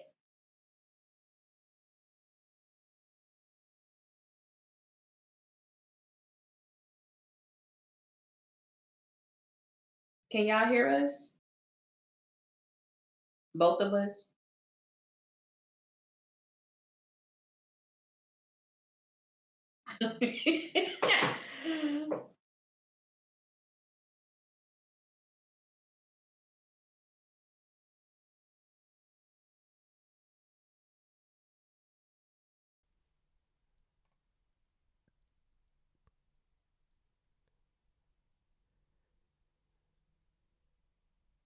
Still muted Alex for us. Still Rose. muted for us. Lord, this It is says it's baby. This back. is y'all can hear me, baby. This is see no evil, hear no evil, Unmuted.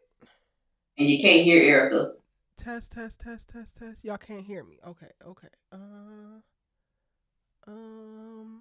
What is going on? Can y'all hear me now?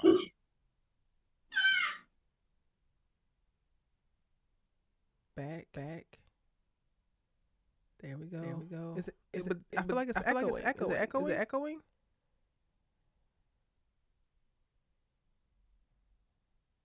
Turn. Okay, they said yes, we can hear both now. Test, test, test, test, test, test. Is it an echo on my end? They said turn your volume up, Erica. I did. You did okay. But y'all know I get the hollering now. I hear Allie, but no Erica. Oh God, I gotta get myself. Some of y'all be behind. I can hear Erica. Okay, they just saying they can hear you, but the volume low, but you turned it up. It's an echo. You can hear it. It's a tiny echo. Hold on. Let me try one more thing. This is what the hell my ass for not doing live for so long.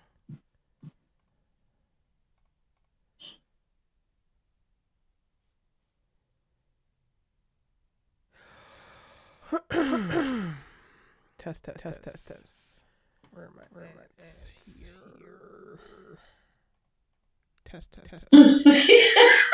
Somebody said, who was that? Beautifully designed said Tyler Perry hair. Tyler Perry did what? That was some Tyler Perry had y'all shut down. That was on Tyler Perry effing with his life. That is He said enough of y'all shit up there talking like you always do. Can y'all hear me now? It was an echo for me.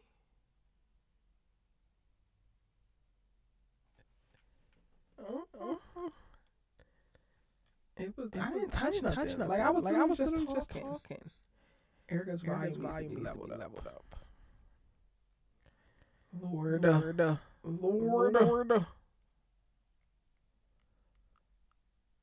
Oh, y'all, I'm pulling it up.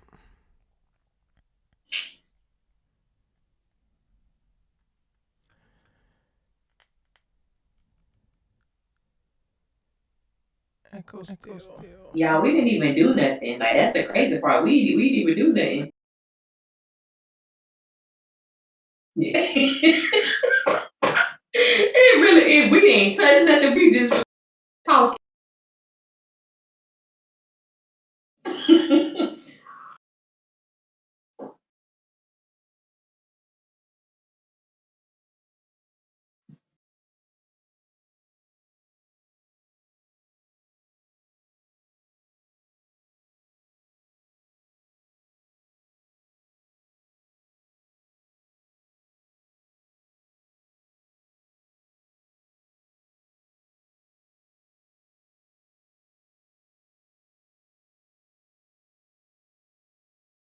Lord, what can we say about Bridget? Let me tell y'all about just from my perspective.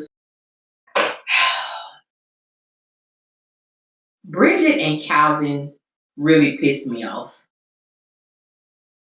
Bridget seems like she's a very nice woman, very nice girl. She doesn't appear that she wants to date anybody currently.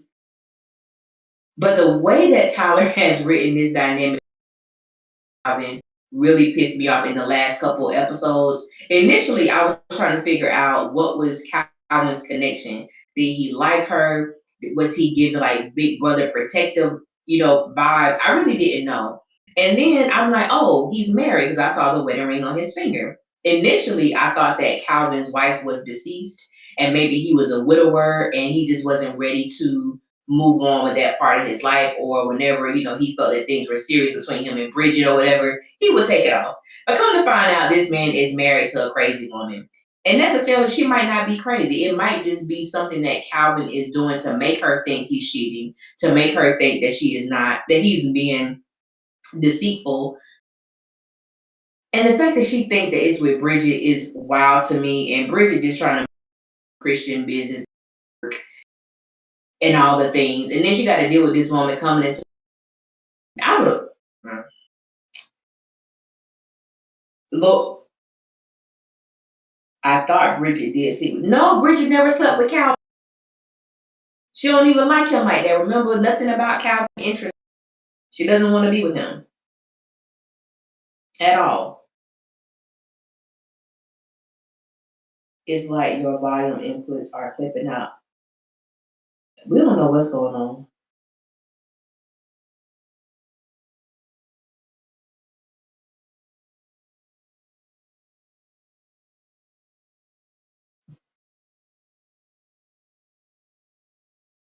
Lord, technology, man.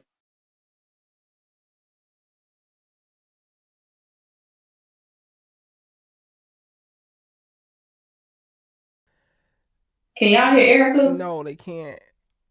Oh, they can. Uh, Okay. uh,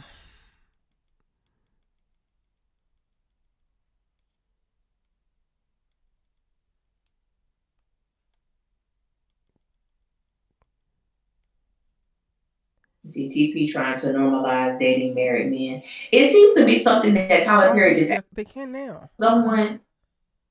Y'all can hear me now.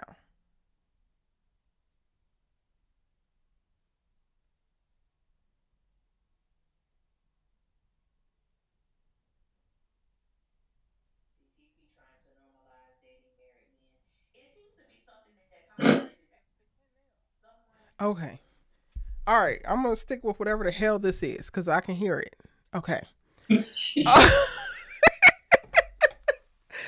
I ain't gonna be able to go to no other little scenes or nothing because I'm nervous. I'm nervous. I'm so nervous. Anyway, um, Bridget was just so unnecessary for me. I didn't understand what the was going on with her and the whole Calvin thing, and it really did piss me off how she was downplaying Calvin before I realized that he was married. Then I was like, oh, okay, cool, he's married. So that's if you gonna be a cougar, if you gonna write a cougar, then write the damn cougar story. Because why did Bridget ever with Vaughn? What was it about Vaughn? Did you catch his dick print at the coffee shop and you say, yeah, I need to try that? Tell me Mhm. something, Tyler, Mhm. because I don't know. I don't know what the. I feel like I'm peeking y'all because I be hollering and. I don't know why the hell Vaughn is here from the beginning, so I'm not invested with her getting him out of there because you should have never laid down with that little piecey hit ass boy from the very beginning. And you got so much to say about another grown ass man with a job. Meanwhile, you hunching with no job, who has mental health issues that he need to go ahead and deal with. Don't need to be worried about no damn relationship. Trying to take your TV off the goddamn wall to take to his mama's house. And you got shit to say about Calvin. You got shit to say about Naomi. You got shit to say about everybody. Meanwhile, you are your best friend's assistant hunching on a homosexual. Shut your ass up. I don't know. The very I don't know what it first was about scene Bridget that just made me angry, Allie. made you angry. I get it. I think that we could, one of the things is we could actually remove her from the show and she wouldn't be missed At all. I don't and I don't like that for her. I hate that for her actually. But this is what needed to happen. The first scene that we got of Bridget should have been Vaughn dicking her down Hello? in her bed. Sending her to glory here. That should have been levitation.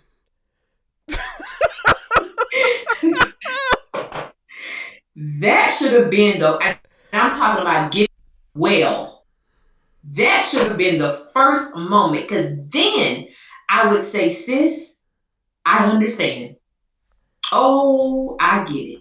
The type of penis that causes you not to even call in for work. You just don't show up. I needed to know why this woman has been dealing with this man for so long. Nothing about Vaughn is appealing. At all. And Bridget comes off that she has a little more sense than that. So again, another question mark as to why she's dealing with this man. Why do you love him? Why have you allowed him to mooch off of you? I don't get it, because a lot of times, normally with men like that, they play video games, they don't do nothing. They know how to provide a particular service. Hello. Of extraordinary lengths. And Vaughn don't even give that. He don't. He gives weak ass stroke. Weak. He does. Maybe that's why I'm pissed. Because I know he ain't giving you. Girl, Bridget. If I had a friend like Bridget, I would be so pissed. I would be so pissed with her. Because, girl. So I'm not sure. Don't call me about this beezy head ass. Don't call me about this man and he ain't even laying pipe. Javon is over there putting in work. Demonic dick personified. That is what distraction filled demonic is supposed to do. That is how you justify demonic. You do not justify demonic. And it's still weak as hell. It's still broke as hell. It's still a mama's boy with mental health issue. Yes. Bridget, is you cool? She's not. It was the taking his waiter outfit out of the dirty clothes to wear to this banquet for me. And that would have been the last time. If nothing else moved me to get this brother out my home, Erica, it was that. We're not talking about, and I'm not suggesting, but okay, you got to, oh dang, I forgot to wash this. I need to go, went up to the store, or I forgot to wash this. I got to go pick up somebody. You're talking about going to a church banquet, a church fundraiser with them funky behind, like that. That was it for me. I'm sorry. That was it for me. Wait, when's that? Oh, go ahead. No, go ahead, Ellie. Look, I was gonna skip the Calvin, but I'm gonna wait. No, wait, I'm about to go back because Tay said that she wanted us to talk about it because we have different thoughts on Calvin. I don't know if we have different thoughts. I don't really care for Calvin. I don't like Calvin like that. I didn't like him by the end, but before they introduced the crazy ass wife, I was like, "What is the problem with him?" I'm not seeing a problem. He should have had Vaughn arrested from the jump. To me, what don't you like about him? I don't like how he kept popping up to her house. That's what made me think. I never thought he was married. Like, Allie, don't do that. Ellie, don't. And again, and I try to be fair because it is my personal. thing of mine. I don't like the fact that because, and then again, this is how damn Perry's writing. Because to me, from Calvin, I get that he's a very concerned friend of Bridget.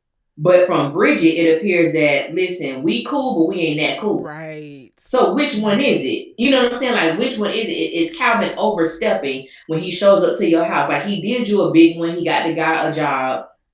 And I'm like, is he using that leverage? I was like, he gives like weird vibes to me. He does. Are you using that leverage to get in with Bridget? Because to me, you give that you like this woman. I don't think there's anything wrong with that, but you're very married. And the fact that Bridget didn't even know that there were issues going on within his marriage. So again, it leads me to believe y'all not really cool like that. Yeah. So why do you consistently show up to this woman house? You don't call, you just pop up. So that part has been concerning. Like it gives the good guy weird energy. Yeah. Like I'm a good guy, so I can do this. I'm a good guy, so I get a pass at this. No, you now in my book you don't. Yeah. But I'm just not sure because I don't think Calvin's a bad dude. Yeah. I don't just think so that Calvin just moves weirdly to he me. does. And it didn't help that once we got to the point of him like pleading, then Tyler like, unless this was a actor choice, they lean into this overly feminine please, please, please. And I'm just like, I'm immediately turned off with that when I see that in a man. Like you could be remorseful and still be masculine. You could be begging and still be masculine. But he immediately, and I don't know, maybe this is just me, he immediately went to this effeminate place, and I'm just like, okay, please leave my house. Yeah. Stop talking to me now.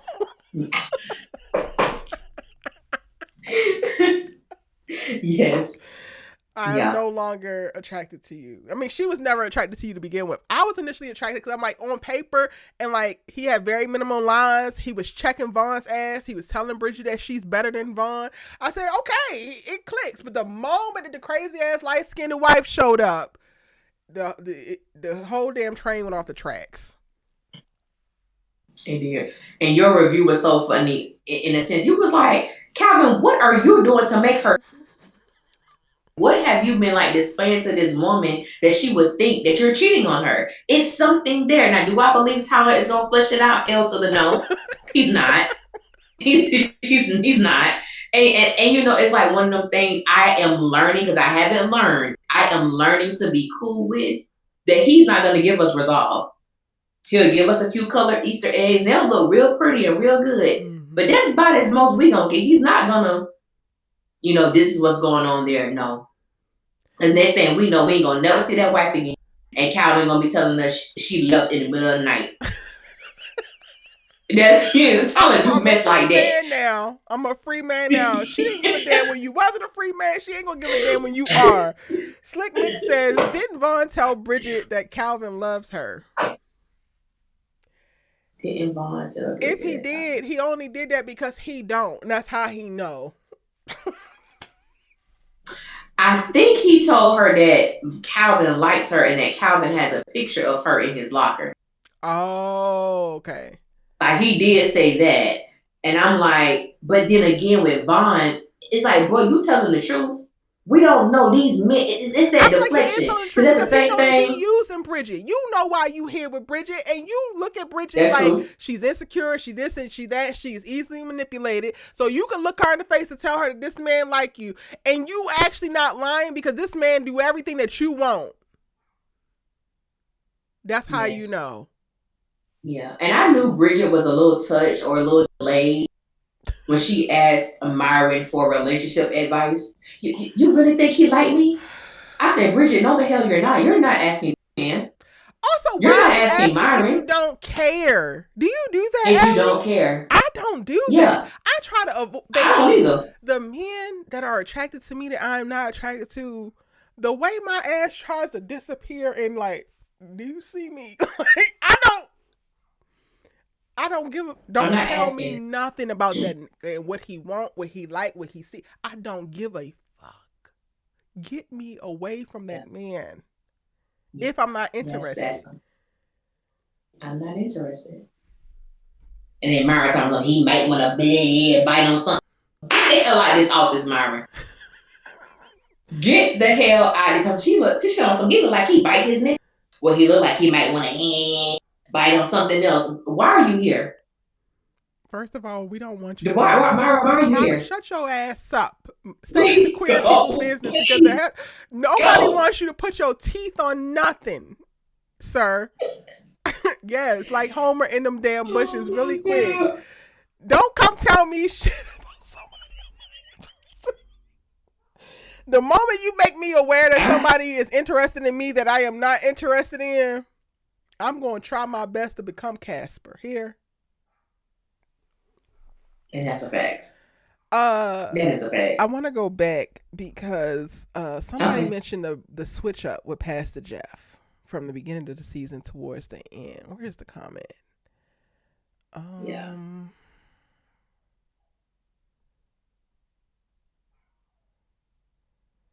Yeah, Slickmick said, how did Pastor Jeff go from being so inconsiderate towards Rashida as now being a loving husband? That was a quick flip. And then Beautifully Designed says, yes, Jeff's transition was so abrupt. Where was the resolve in his marriage that brought on a genuine change? Thoughts, Allie? Yeah, I honestly feel that what we're seeing with Jeff now is who Jeff was in the beginning. It made me feel, and again, I'm learning to be okay with the way that Tyler Perry writes. I believe what we're seeing now is who he was in the beginning, but the way it made me feel like Tyler had a certain direction he was taking Jeff and then quickly abandoned it.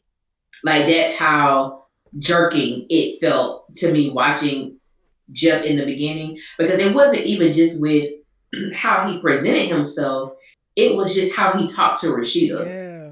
This is supposed to be your helpmeet, this your real, this your wife. You have two beautiful children together. Y'all have created and built this life. And Jeff was talking as if it was him who was the reason that they had what they had and our grandfather. Like, I'm the one that comes from good stock. I'm the one that comes from wealth. I'm the reason that we have the things that we have. Don't get it twisted. And even with that, after they said something about like he only kissed her on Sundays, or you only act like you love me when we're in front of when I tell you I know pastors and first ladies like this. This was a true representation of a lot of marriages in church. It is so real. Yeah. And the shift about Rashida, him not opening the door for her, I understood like the power behind it, but it didn't feel earned to me. Like you just changed that. Like you had to know that your wife went so excruciating for you to change. I didn't like that. Like it did. I didn't like it.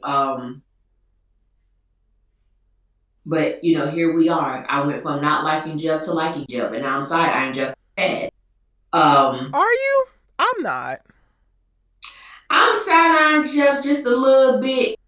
I think that Javon is the demon that Rashida spoke about. I don't know. I think he's a. I think that he picked out whatever names he could, and Tyler left himself an opening. But it seems to me that if Tyler goes down the road of saying that Pastor Jeff really did cheat on Rashida, after we got that whole faking like I cheated, but I really wanted dirty red, after we get the pivot from me being inconsiderate and distasteful to now being overly concerned and loving again. She asked you outright, you told her, and you confirmed to her that was not the damn case. And Javon just came back to town. Javon is not Pastor Jeff's friend. So how would Javon know if he was doing any of these things? I think that Javon is a very, very great chaos agent.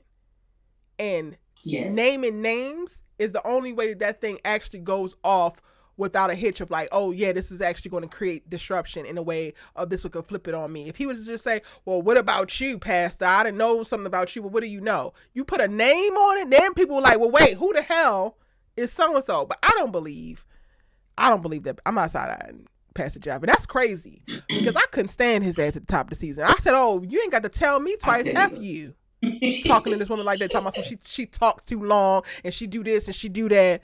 Meanwhile, it's her whole damn family and her lineage funding this. Yes. Yeah. But it makes me wonder though, Erica, because I go back to the episode where Jeff and Rashida went to the hospital when after Franklin's wife got scorched by that coffee. Franklin was saying some things that made me believe he knows a lot of the skeletons in their closet. So I wouldn't be surprised if maybe Javon and Franklin know of each other.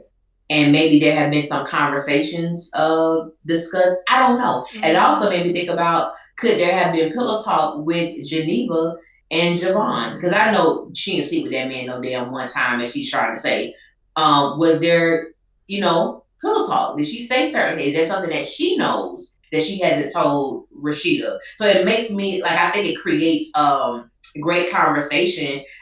Also, I don't want to believe that Jeff cheated on Rashida. I really don't. And my side eye is very small, but it's still there because even though I do agree with you, I do believe that Javon is an agent of chaos and he is a demon. A And the good one truth here. ain't in the truth ain't in demons.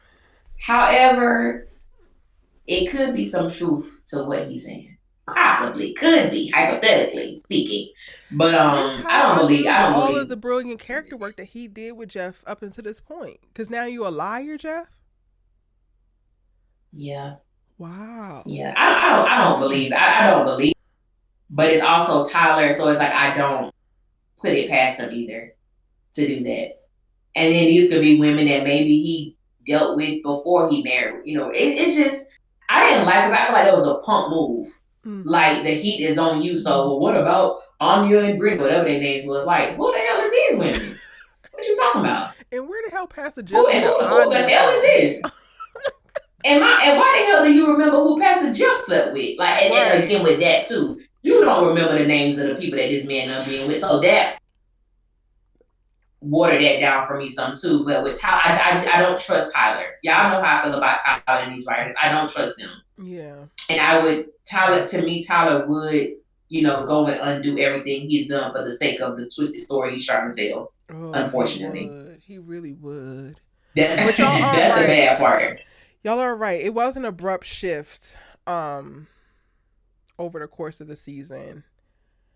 And I feel like I kind of just went with it because he didn't immediately switch back. And it feels like this is where we're going to stay. So fine, I'll settle in here. But I haven't forgotten. Mm-hmm. I haven't forgotten about you letting that lady sit in that damn car all night. I haven't Yeah. forgotten about you sitting in this damn church meeting talking about something. She need to stay within a certain amount of time because she talks too much when she up there preaching. When you ain't saying Mm. I ain't Mm. forgot. Mm-mm.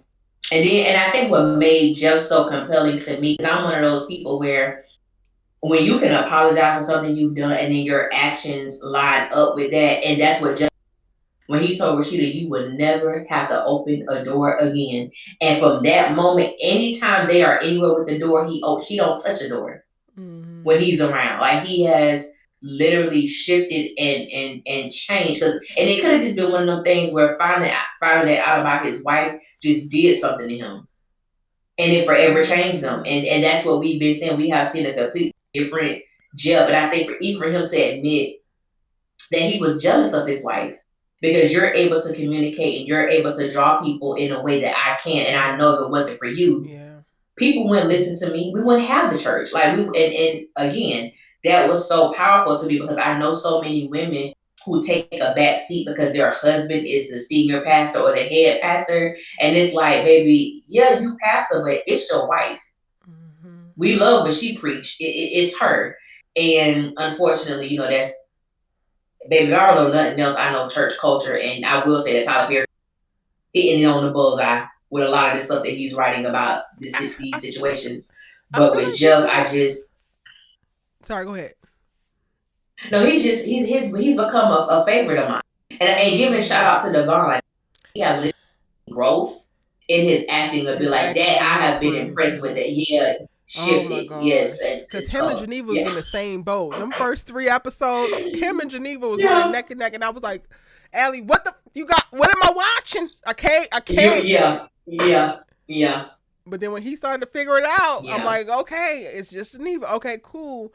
When I really think about it, though, I think that we could fix the abruptness that it feels like with Pastor Jeff if that first church event was bigger. So if the thing that was causing him to respond in the way that he was is because he needed to give this speech at this benefit and they're trying to raise this money, that thing didn't feel as big as it probably should have. And the stress around that, with him knowing that he is not inadequate, but he is not as good as his wife and he's trying to prove not only to himself but to the community, like if that would have been a little bit more nuancedly incorporated into that little fundraiser, whatever, I think that this would have went over a lot smoother. Because him shifting back into himself, it made more sense as they got more and more distance from that event, especially after the coffee incident happens at the event. So that changes all the priorities as well. And Mm-hmm. and it snaps him out of that competitive mode. It snaps him out of that dismissive mode and snaps him into being of service again. So now he can do so. So maybe that is what Tyler needed to tighten up at the top. Yeah, I agree with that. I agree with that. But yeah, I'm a fan of Pastor Jeff, Cool. unfortunately, now too. Seemingly Yeah, loving that's his my wife dude. and enjoying Dirty I was like, Red. don't disappoint me, Jeff. Don't, Please. baby. That scene, that entire scene, Latoya gave it. Yeah. The way she was processing everything that he was telling her, she was taking it all in. Didn't respond immediately. Then why don't you go over there and see her ass? And then it was the ninja what? Where he said she's been pregnant twice. Uh, what? I love Latoya. I absolutely love her I as an love her actress. too. She bought it. The dirty red thing was funny, but baby, it was Kelly for me. Yes, she Cause who sold the it. hell is this chick? Where my Who mama this? at? What? And I ain't even like the kids. I can't stand them damn kids. But Kelly, you starting to win me over because that's what you need to do. Stressing your mama out like that, you need to make sure ain't nobody in your mama bed in her place. That's what I know. That's what I know. Hey Lynn, welcome in, Um, boo. hey, Um. Lynn. Okay, before like we got to talk about Javon. Mm, Like a section on Javon because we touched on him as it pertains to other people, yeah. but Javon as a character, I I this You just what? this just came to mind. Okay.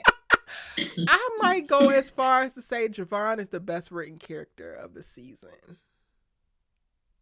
Yes. I'll rock with that. I will rock with that.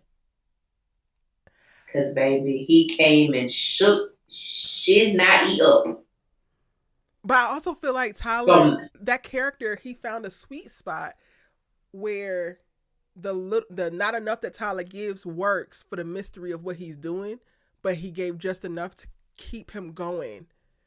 And it kept me in a very weird place because there's at different times I'm wondering, do he really like Tiffany?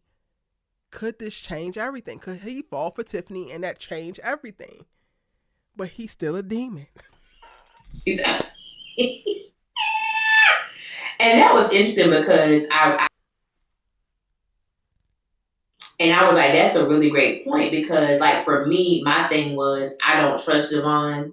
And I did feel like there is something there with Tiffany, but his objective is still and will forever be Geneva. Like that was how I felt. And then you was like, Rob C. Riley is so great at what he does. It was really confusing people. Like what? Not even confusing, but making people think like, dang, has his intention shifted? Is it Yeah. really Tiffany? That he wants. And I think even when he had the conversation with Rashida in the hallway, he was like, basically, he didn't. And the thing about it was, he didn't lie. He said, I told her if she would leave, whatever, and if she didn't, then I would move on. He said, and thankfully, I found Tiffany. Like, he didn't lie at all, in that moment.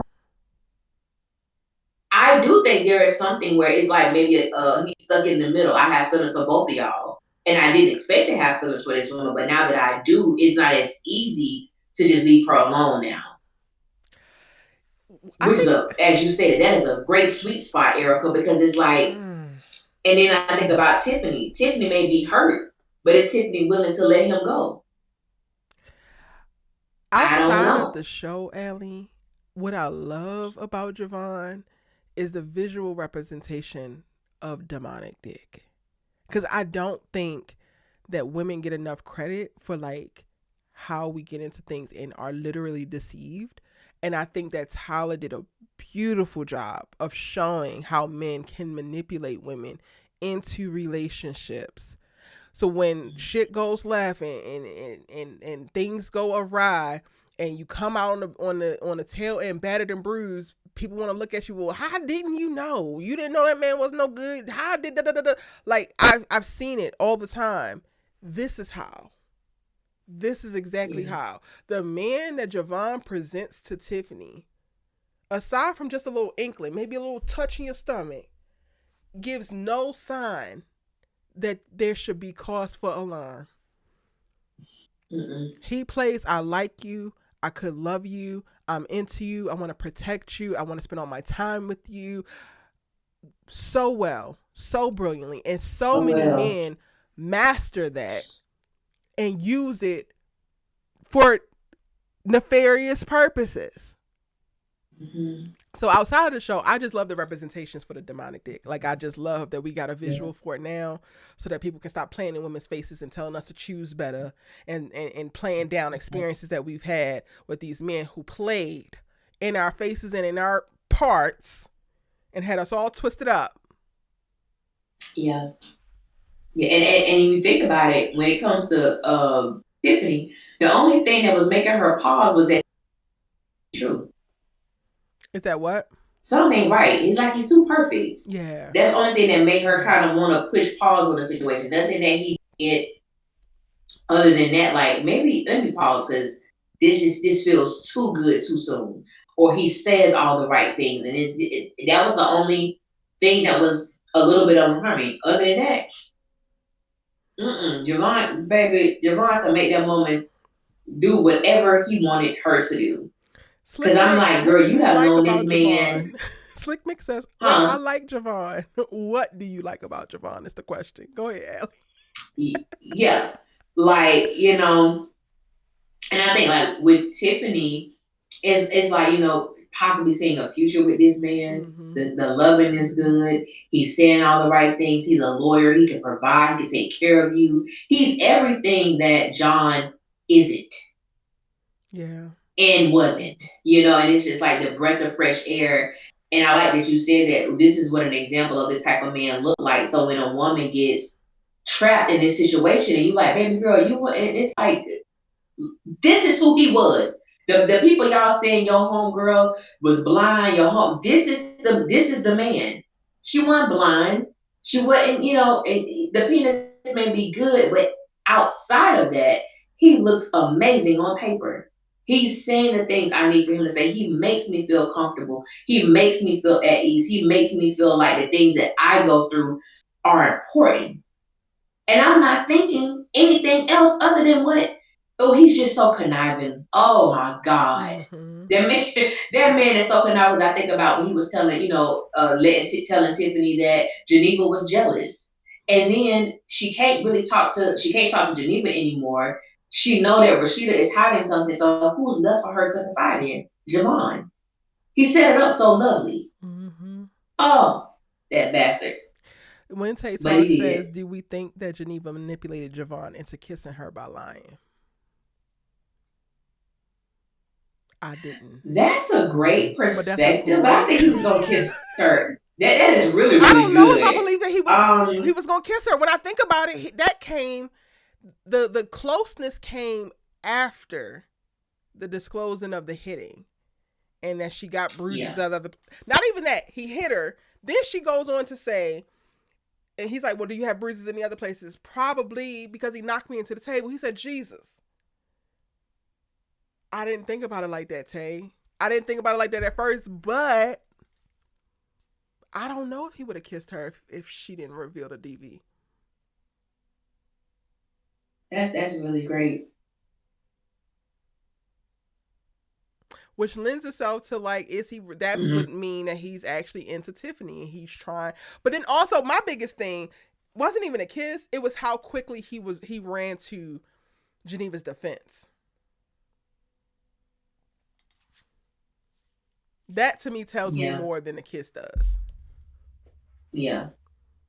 If you like Javon, I Because want it to know made what me. y'all like about him, because quiet as kept, you supposed to like him, but that's also part of the problem. That's how we get set up. That's how they get us. That's how they That's get how they us. behind get us. That's exactly how they get us. We get captured. Javon likes to hold all the cards. That's why he's playing in Tiffany's face. But he met his match once Rashida spoke up. I think Rashida's read of Javon was good, but it only goes as far as she's willing to go. And if all you're willing to do is to read him quietly on the side and not have this read publicly, then girl, you're not really doing nothing except for agitating his spirit, which maybe can knock him off his center and maybe get him to mess up. But I would much rather you had this damn read in front of Tiffany's ass. Now then we'd be cooking with grease. Yeah. Mm. That's why I miss these lives. Because Dancing you can see, greatness like, I is. would have never thought that. No, go ahead. Sorry. No, I just would have never thought about that. For me, I feel like he still wants Janine. Me either. I didn't think about it either like I, that. yeah, but that was good. That's an extra layer there, though. And Javon told Rashida what he and Tiffany have is real, and that he's going to tell her once the chaos dies down. Did we believe him when he said that?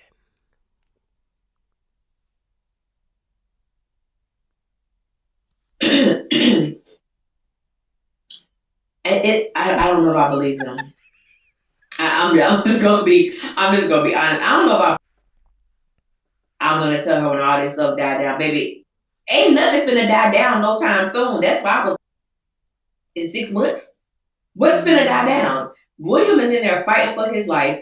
You know Geneva stabbed him. It's finna be hell come second season. When what's the definition of die down, Javon? Yeah. No. You wasn't gonna tell this woman. You was gonna milk this for as long. I don't think that he was actually gonna tell her until he believed that him and Geneva could be like really be together. Like I even go back to the conversation in the car. There's there's a part of me that definitely believes that he has something with Tiffany, but his intent and his objective is to get with Geneva. Like that's what I believe. And then coming to find out when But the look on his face when it why? was Geneva is I don't trash. What do I you don't want know. in Nothing about her? her says yes. That's a good catch. Get with that one. I said in my video, and I mean this wholeheartedly because there are Genevas out there. Geneva is a type of woman that people with brothers or sisters who go that who like women. You pray they never encounter you, especially I'm gonna say brothers because the type of woman lie about a man hitting her first, lie about a man like that type of woman. I really Dangerous. will put hands on because you're dangerous. You are. Geneva is so incredibly vile. Yeah. I don't understand. To me, like from Javon's perspective, what is it about this woman that you love so much? And Tyler has a habit of doing that. And we don't know why people love the people that they're with. Mm-hmm. Why you go so hard Yep. for this person, I will never understand. Yeah. That's what he And not only do. that, you went so hard that you also went outside your marriage, because that's what y'all's Yes. history is. Slick Mick says, but I'm mad that Tiffany can't read between the lines. You know that you and Geneva were cool before Javon, but since Javon came in the picture, you couldn't tell the switch. Now come on, Tiffany. See, I think that the problem with thinking that way is I don't know if I would necessarily default to the man is the issue. If my homegirl switches up on me the moment that I get a specific man, I am looking at my homegirl sideways. Cause girl, what the and if you ain't gonna tell me what the And you know I'm hunching on this man, and you still ain't saying nothing. I'm looking at you sideways. I don't know if I'm Yeah. immediately assuming that, oh, my homegirl was with him or likes him or whatever, and that's why. So let me back off. I don't know if I'm immediately assuming that. I know I'm also not a pacifist. I know that. And then I think also too, understanding that we are privy to information that Tiffany is. Mm-hmm. Tiffany is also under the guise of Geneva and William have a beautiful marriage. There is no way she has an affair on this man. There Allie, is no way. Allie. What? I think that Tiffany's under the guise that William's an incredible man. I don't know if she's under the guise that they have an incredible marriage. Remember the first episode Uh-huh. where when Anika said what she said, and Tiffany was like, "Oh, she no." The first scene when Geneva was telling her that you need to get out of there, she's like, "Well, not everybody can, the perfect marriage or the great marriage like you and William or Rashida and Pastor Jeff." She's like, "Well, maybe not," because I think Tiffany esteemed Geneva and William's marriage higher than she did Rashida and Jeff's marriage. So I don't think she would even consider the fact that they were having marital, issues.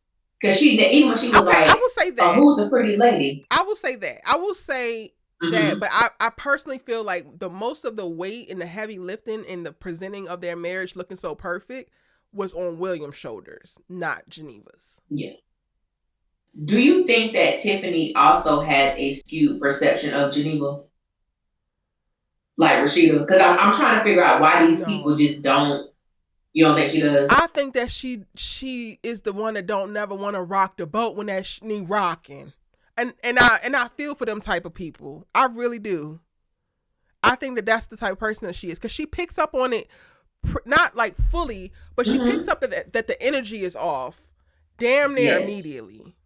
But she moves from then in a way of trying to get the energy back right, as if something has shifted in her, and she know damn well that nothing has shifted in her. So that gives me that you're the people pleaser person. You're the person who's trying to go along and get along, but you see things, you just don't speak on the things. Even with Naomi, like, she's made comments Yeah, about Naomi to everybody except Naomi. that's true. That's true. You know This how the man people who put came everything in in the and positive? I think that she's one of those people. Everything is a positive until the hits the fan. I get that. I get that. Yeah. Um, do you Jeez. like Javon and Allie?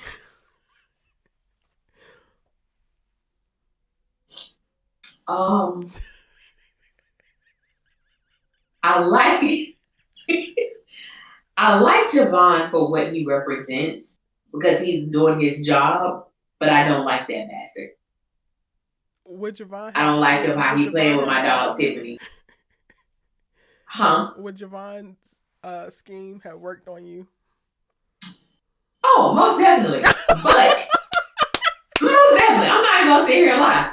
Most definitely, it would have worked, but it would have just been sex. I would not have allowed situation because men like that, to me, his words are too slithery. I would have instantly picked up the I would have instantly picked up the like, nah, but like you, it's too precise, it's too thought. Like I would have like that wouldn't have worked on me. Like right now, I'm not embarrassed to say I would have definitely probably had sex with him, but that's all it would have been, and definitely.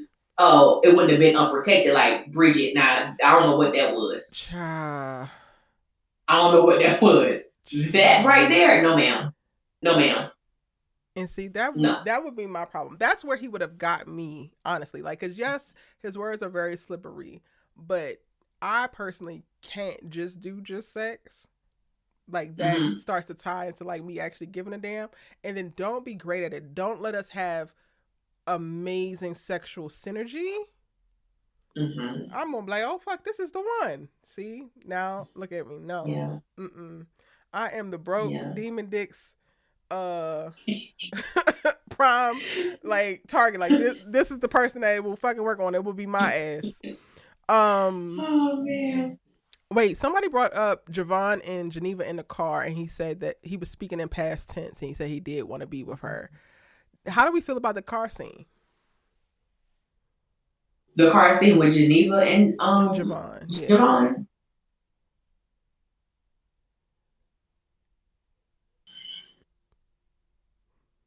Okay. I'm trying to remember Erica and Chad family because I'm gonna be quite honest with y'all. That was probably one of the worst performances by Kadeen for me. Oh yeah, she was horrible. Yeah, But and Rob, I'm had trying to me remember. sitting I'm up. trying to remember. I'm talking about him mainly, girl. I'm not talking about her. Yeah, I'm trying to remember like what he said Basically, like did we that believe about him? that. He was talking about. He only said once, "If you leave William, I'll leave Tiffany." But every other bit of his dialogue was, he said, "I don't know what to tell you. Tiffany's a great girl."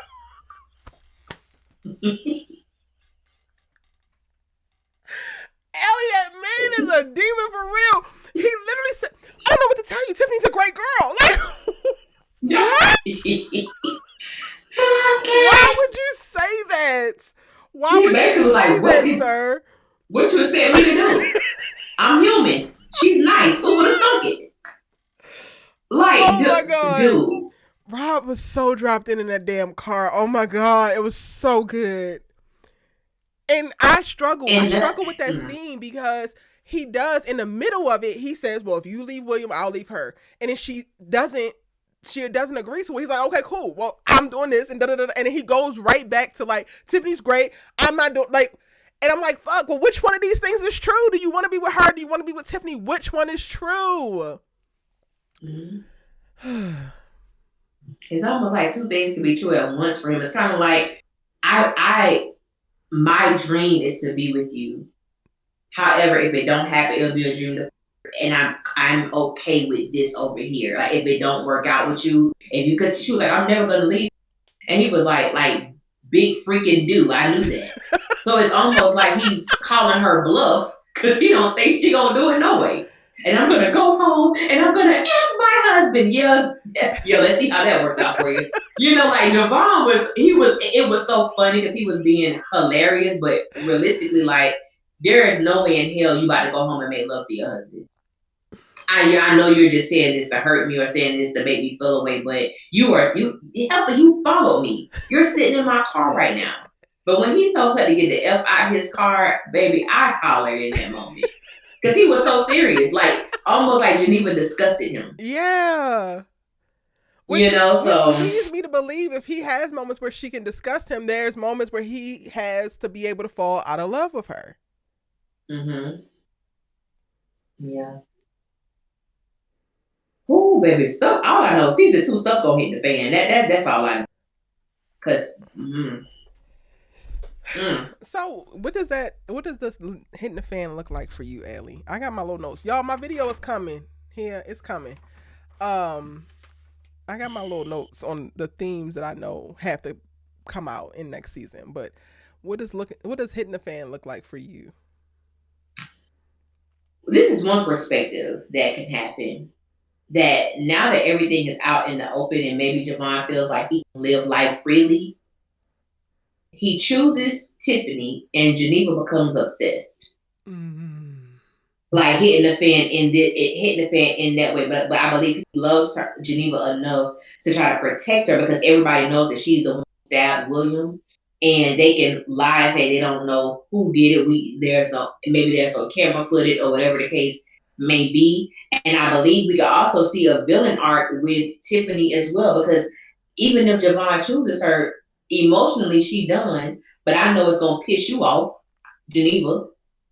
And this is my get back. So I'm gonna it can go so many ways. I just feel like whatever happens, it's gonna hit the fan.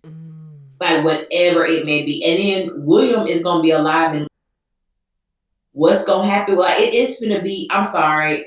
I just need for William and Javon to fight. Or for William to get one good licking. Like I need that. I need to see that. I need to see But Tiffany William still jump don't over that know. He little. don't know who. He don't know. He He the don't know. only So when it one comes who out, but don't you know know what? who. You know what might piss me off, and if Tyler do this, I promise you. You As know he I thought will. about this, You know he Erica, will, Allie. if he pulls a Gary and makes William have amnesia, Oh.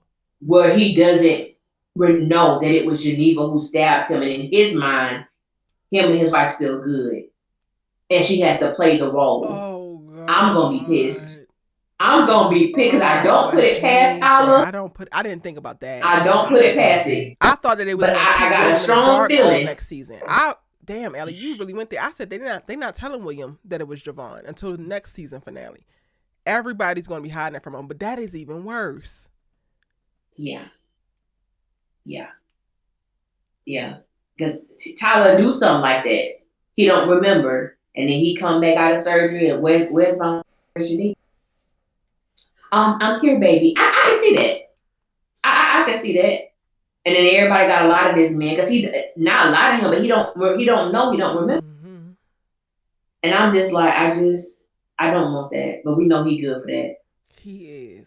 We know He he is good good for for it. that. Is that the biggest What thing were you some want of to see for your next thoughts season? about it? Girl, Huh? I need Tyler to dive into all of these things. I want to see a custody battle next season. I want to see divorce. I want to see trials for one, because there's 2 attempted murders that went down. I want to see at least one whole trial. I need to see a friendship breakup, and y'all getting the tea because this is what I wrote down to put in my damn video between Tiffany and Rashida specifically. I want to see Tiffany and Rashida break. And then I think he needs to go deeper in discussing topics around a mental health crisis, so specifically bipolar and narcissism. I need them to be ascribed to Rashida and I'm not Rashida, Geneva and Javon. I don't give a damn who got what, but they got something. The 2s of them, they got something. So those are the things that I am looking forward to seeing as the shit hits the fan. Yeah. I don't even know, like, Bridget has no stakes now. I don't know how we get stakes with Bridget. I really feel like she's unnecessary. I Which is know. why I made the video I made. It's truly unfortunate. I know. Because and I'm gonna tell you what I'm gonna say what irked me. And I want people to know I don't actively search for updates on these shows. A lot of stuff I find out accidentally to me. Like me and Erica we don't be knowing. And I'm like, oh, I send her something like, hey girl, you saw. I'm like, girl, you seen this? Because I'm like, oh, somebody sent me a clip of the guy who plays. I'm gonna tell y'all. Oh, let me tell y'all first. Someone sent me a clip of the guy who plays Vaughn going into his trailer for season 2, and I got so upset because why is he still here? Why? To do why? what? Is he still here? When I tell y'all the anger that rose in me. Now they've already filmed season 2, but I was so angry to see this man because I don't understand why is he still gonna be on our screen? Yeah. Come season 2.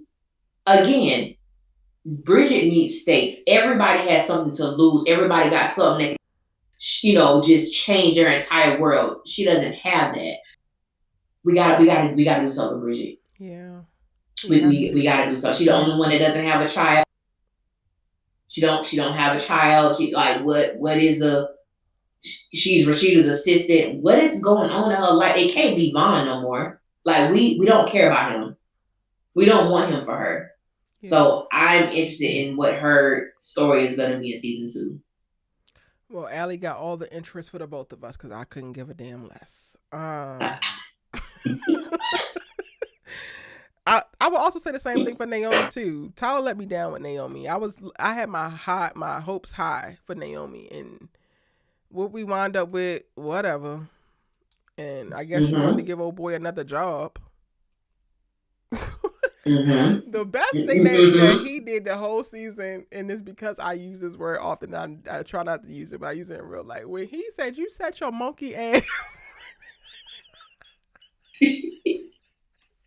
Sit your monkey ass out there and watch me for 2 hours. You could have came in here and ordered food. I said, listen here.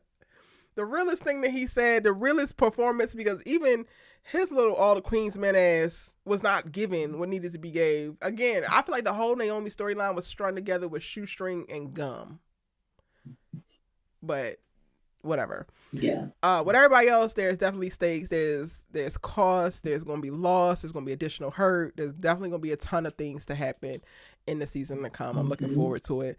I cannot let us get off of here without having a conversation, which I think Allie made a video about, but I haven't, and I don't think I will, because I don't be in these damn Twitter streets. I don't know. Again, Allie tells me the stuff that I do wind up finding out, because the way them All-American fans did me, I just mind my damn business.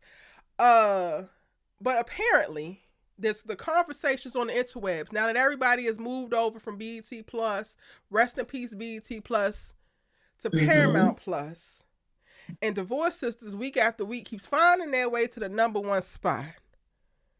And some people's favorite couple show can't find themselves anywhere in the countdown.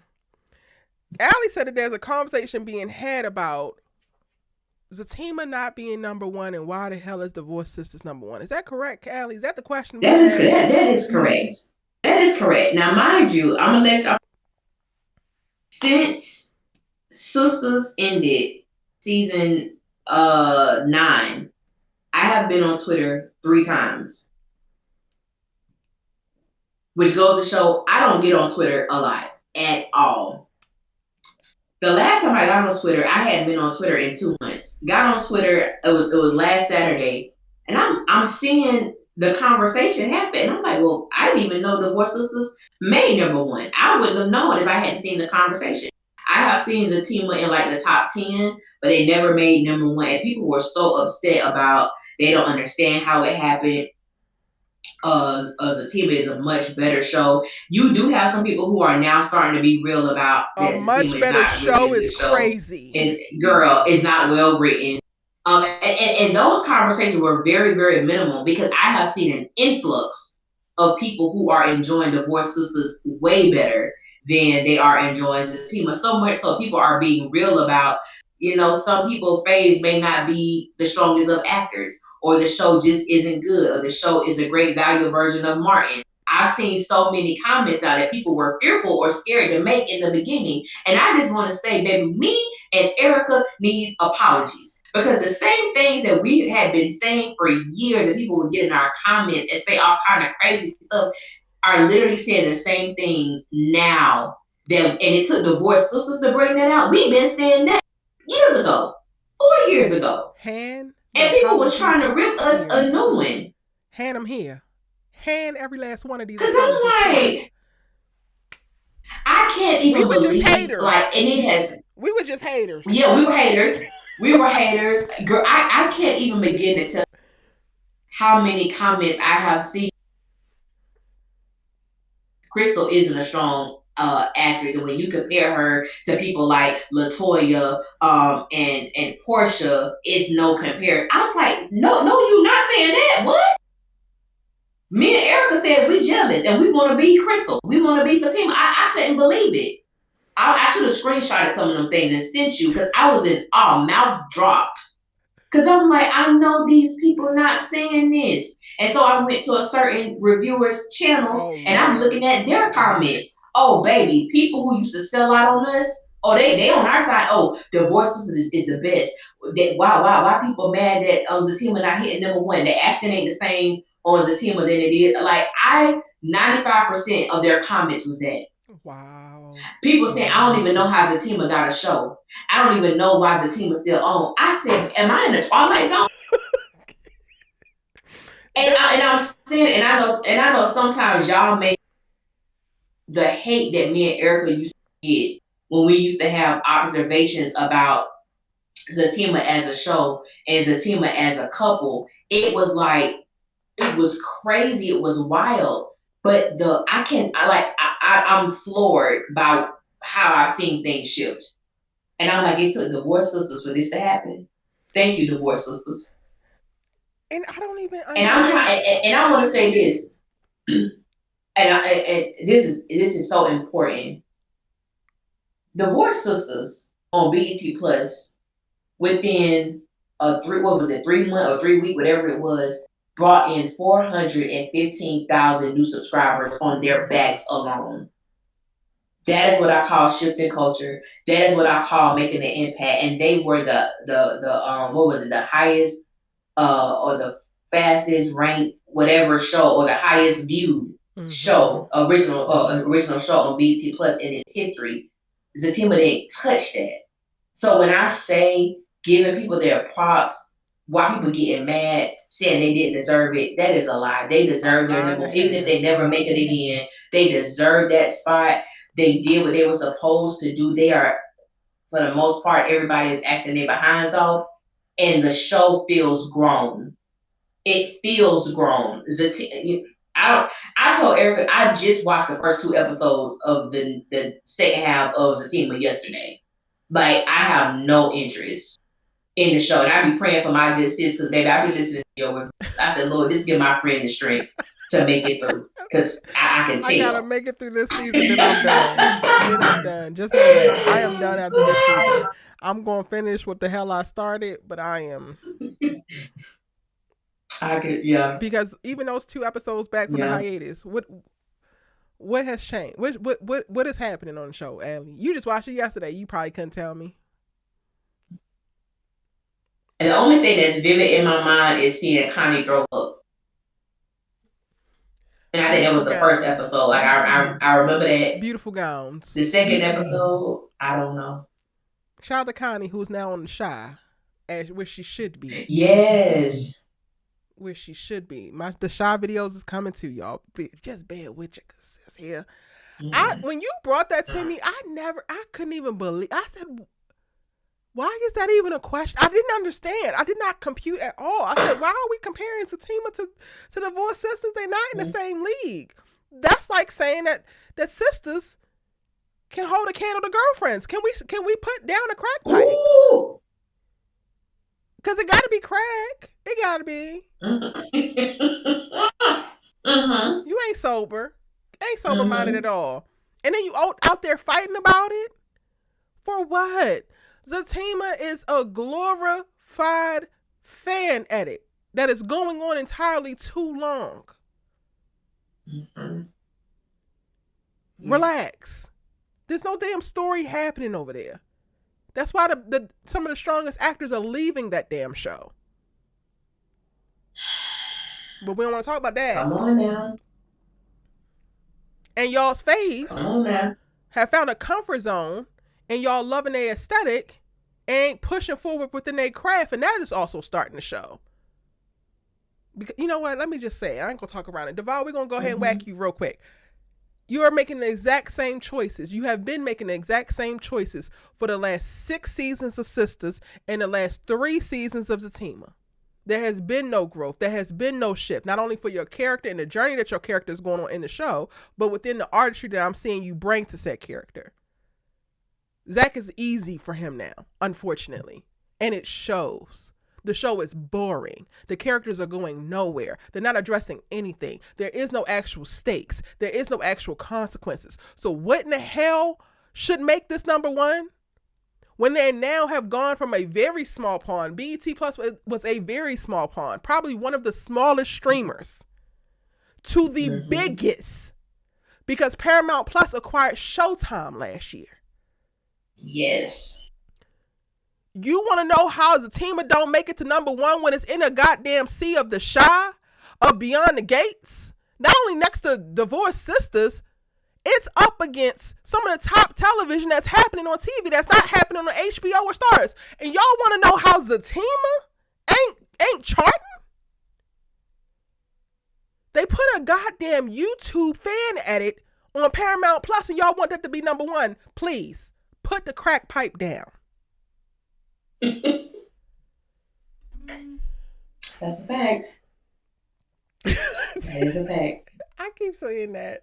They keep saying that writer can't write word for damn. I want to go watch his movie that he wrote with Monique in it. and then I'll say whether I think that he can write at all or not. I don't want to judge him just based off of Zatima. Duvall 100% can grow, but he won't because he's comfortable. He's getting a good check, and he don't have to do much of nothing when it comes to Zach. Zach is, oh my God, Zach as a character is just so inconsistent. Oh, Connie, we're going to be there for you. We're going to show up for you. Fatima, oh, I'm going to go to court for her. Why are you going to do that? You need to be careful. I thought we showing up for Connie. Which one is it? The Real Tip 88 says, Zatima is a fever dream of what an idealistic version of a relationship that should never progress beyond, sorry for hitting you with my bike. Bye. Oh. That's the truth. That's the truth. That is a fact. And y'all want us to believe that they goals. And if y'all are still aspiring in our Lord's 2026 to have Zatima as relationship goals, go to therapy, Bookie Butt. Go sit your ass on that lady couch, please. Anything else we need to say about the Zatima versus Divorced Sistas of it all? And Divorced Sistas is not even a perfect show.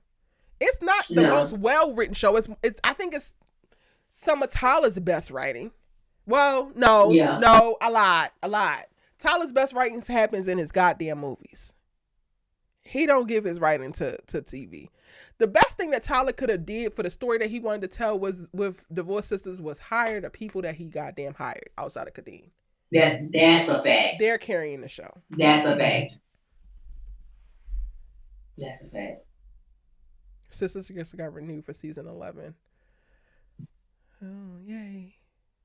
Oh, God. I know people was asking. Y'all. I have a video coming breaking the show. I had this plan before you brought me this conversation because I already did a thumbnail for it and everything. I just haven't sat down and recorded it. But which show is better of the three? And I'm going into depth about the pros and the cons of all of the shows. That's gonna be good. That's gonna be good. I'm ready to hear that one. What were you about to say before I said that? Yeah, I think because someone was asking us, can we talk about sisters because they don't watch it in real? Maybe Erica and I do not watch sisters in real time. Yeah, I'm caught up. I'm just being honest. I'm caught up, which is why y'all are getting on my second channel. Y'all are getting like more subject videos. So I did why did Ebony and Novi leave? I did should KJ leave next? I did. Most recently, I did a video about Cheyenne and Madison and what's wrong with them. Yes. Should I tell y'all this? I got this video that I've had to tuck for a minute. Really? Yeah. I'm trying to see if I should tell them this. Oh, okay. I didn't even tell you, Allie. Should I tell you after? It's controversial. They gonna be mad at me. Oh.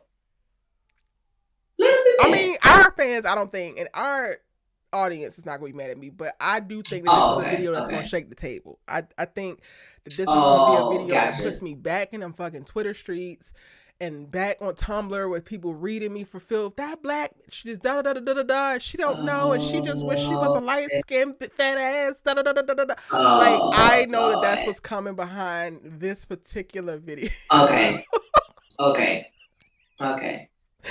And I low key love it. I just haven't sat down to record. How long you had this thing took though? How long? I came up with the idea in February. Okay. I made the thumbnail for it last month. Okay. Oh, actually, I'm gonna show you the thumbnail. You tell me if I should tell these people. Oh God. Okay. I'm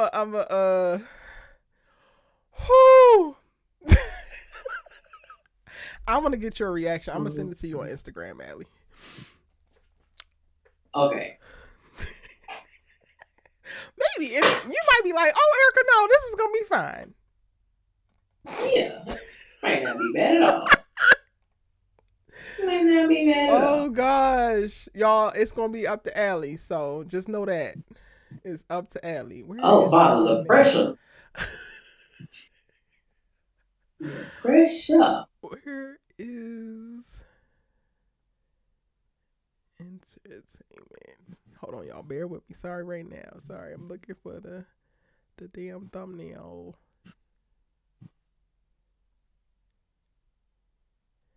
Here we go.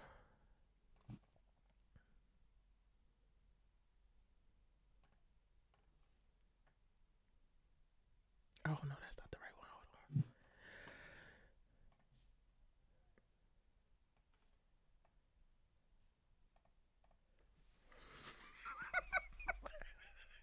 Mimi loves. She said, "Don't do that, E."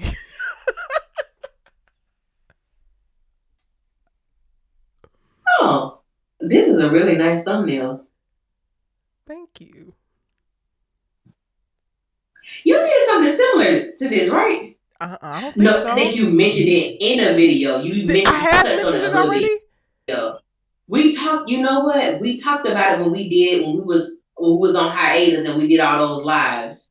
I don't know if it was a specific video for this, but I know it was mentioned. Oh, I didn't remember It mentioning was it. mentioned, but Is it? yeah, it was mentioned. Ah! But I don't think we Look did a at whole Nzinga. video on it. Yes, Nzinga, but not Zach. Yes, it is that. It is the Fatima Ruin sisters. Yeah, I like that thumbnail. That's That's a on good the picture docket. too. I'm like, this is really good. Oh, thank That's a beautiful you. picture of her. That's a beautiful picture of her. I had to hedge my bets, child, because the things I'm saying, they gonna be mad. They gonna be really mad. Yes, So they it's can't say I made gorgeous. her look bad. Mm-hmm. No, no, she looks amazing. Yeah. So when it comes to sisters coverage, I do have a video coming to talk about I think episode 4 through 11 because I can't do episode by episode breakdowns with it, y'all. It's just not giving at all. But I can give like just like the broad strokes, and then for covering sisters like the Madison and Cheyenne video, that for me was a better way to like talk about what was happening for them by like giving a critique of like what's wrong and why it's not actually working. So y'all might not see like episode such and such breakdown, but you will get videos from me of like specific subjects, right? So I have that one. I have the video coming comparing all three of them. And then I also have a video talking about do we need Zatima and sisters? Or is it time to get rid of one? Mm-hmm. Or Yes, Nzinga, two. you were spot on. Maybe I mentioned it before. I didn't remember mentioning it before.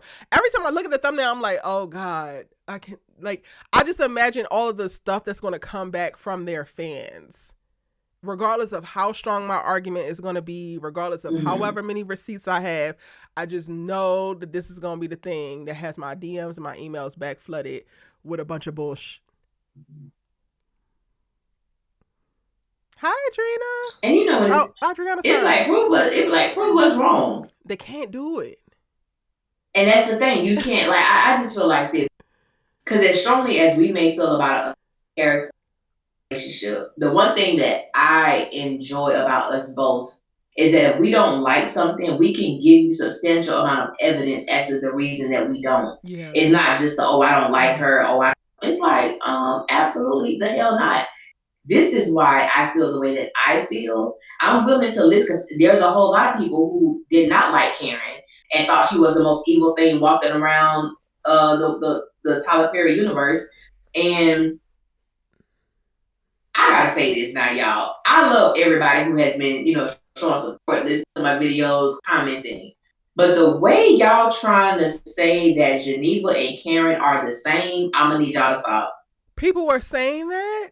Because oh girl, I was gonna make a video about it. Yes, that Geneva, because I think another reviewer was asking who was more delusional, and of course we know that fan base. So for the most part, 98% said Karen, and I'm thinking there is no way in hell, there is no way that's not even a great comparison. But of course, that's what it was. There's no Yeah, I At said, the start baby, of it's this, amazing. sorry, Why Karen still on your radar though? hello, because she gives you Why you making views. videos about That's her? why. Because she Uh-uh. brings you Mm-hmm. views. You're not slick. Mm-hmm. Mm-hmm. You started this live But I call thought and you were talking about how um you could see yourself in certain women on the show. yeah. I meant to bring this up, but I didn't, or like not bring this up. I meant to piggyback off of that. Divorce Sisters is interesting for me because I don't see myself in any of them. But Mm-hmm. we know that like I heavily saw myself in Karen, like heavily. Yeah. And it's interesting to me to navigate this and not have a proxy that I feel like I can jump into and like really like I'm rooting for and I'm empathetic of Tiffany, but I'm not a Tiffany at all. Like I have a much Right. shorter fuse than her. You know what I'm saying? Like I Mm-hmm. can speak to and counsel my homegirls and give them advice, but the moment that you start doing this back and forth bullshit in life is life in, girl, I'm not doing this shit with Yeah. you. I'm really not. And you in the wrong. Yeah. I'm a mirror. Like I realize that it's something that I've had to come to accept and honestly treasure about myself.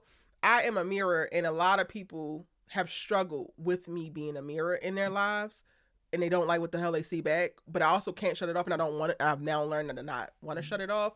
So it's interesting to me when you say that people are comparing Geneva and Karen because I'm like I identify like damn near 100% with Karen. Mm-hmm. I don't want to identify at all with Geneva. None of her choices, motivation, none of that. People weren't actually paying attention to Karen. People wanted to hate somebody, and when they gave y'all Yeah. Fatima, Mm-hmm. y'all Mm-hmm. justified hating this woman. But more people than they want to admit are actually Karens in a lot of their fucked up ass relationships. And the problem is that you hoes don't want to admit it. You too busy wanting to be better than. That's why you still stuck with that broke now.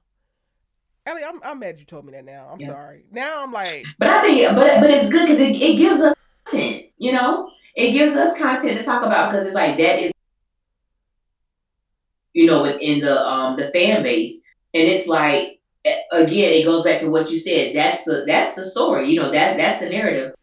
You found joy in disliking Karen because she was an agitator to a couple that you enjoy watching aesthetically. Like that's what it was. There is no comparison to Geneva and Karen and how they maneuvered through how at Geneva all. maneuvers through Divorce Sisters and how Karen maneuvered through Sisters Karen was is way more no type of comparison self-sacrificing than Geneva. Geneva don't give a fuck about nobody but herself. about nobody. So much of Karen's Nobody. suffering came because she was too considerate of everybody else around her.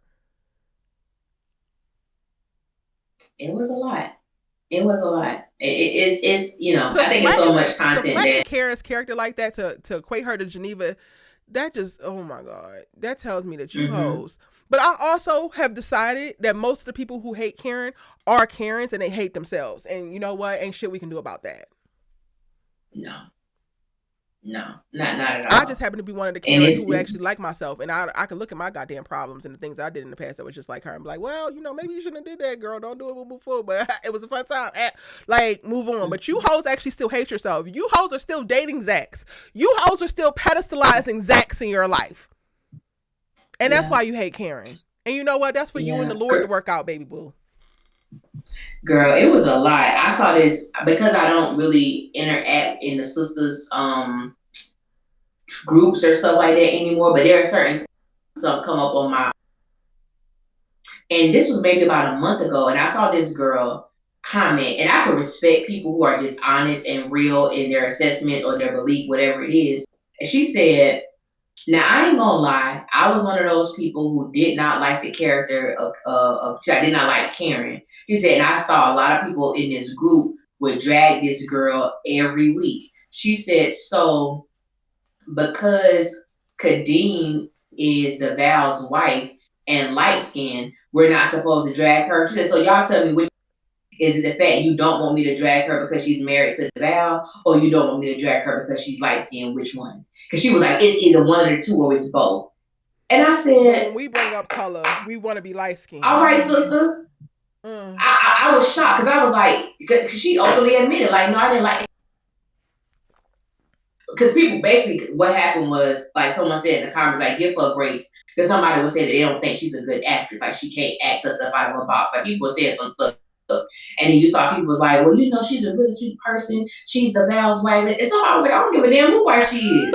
Like you were saying, like you were saying in the comments. And that's how I read it. She was like, they was like, I don't give a damn who wife she is. She can't act. Like they were saying all these things. And I said, I find that so interesting. So she's playing such a malicious and vile character, but you want people not to express themselves about the character because of who she's married to.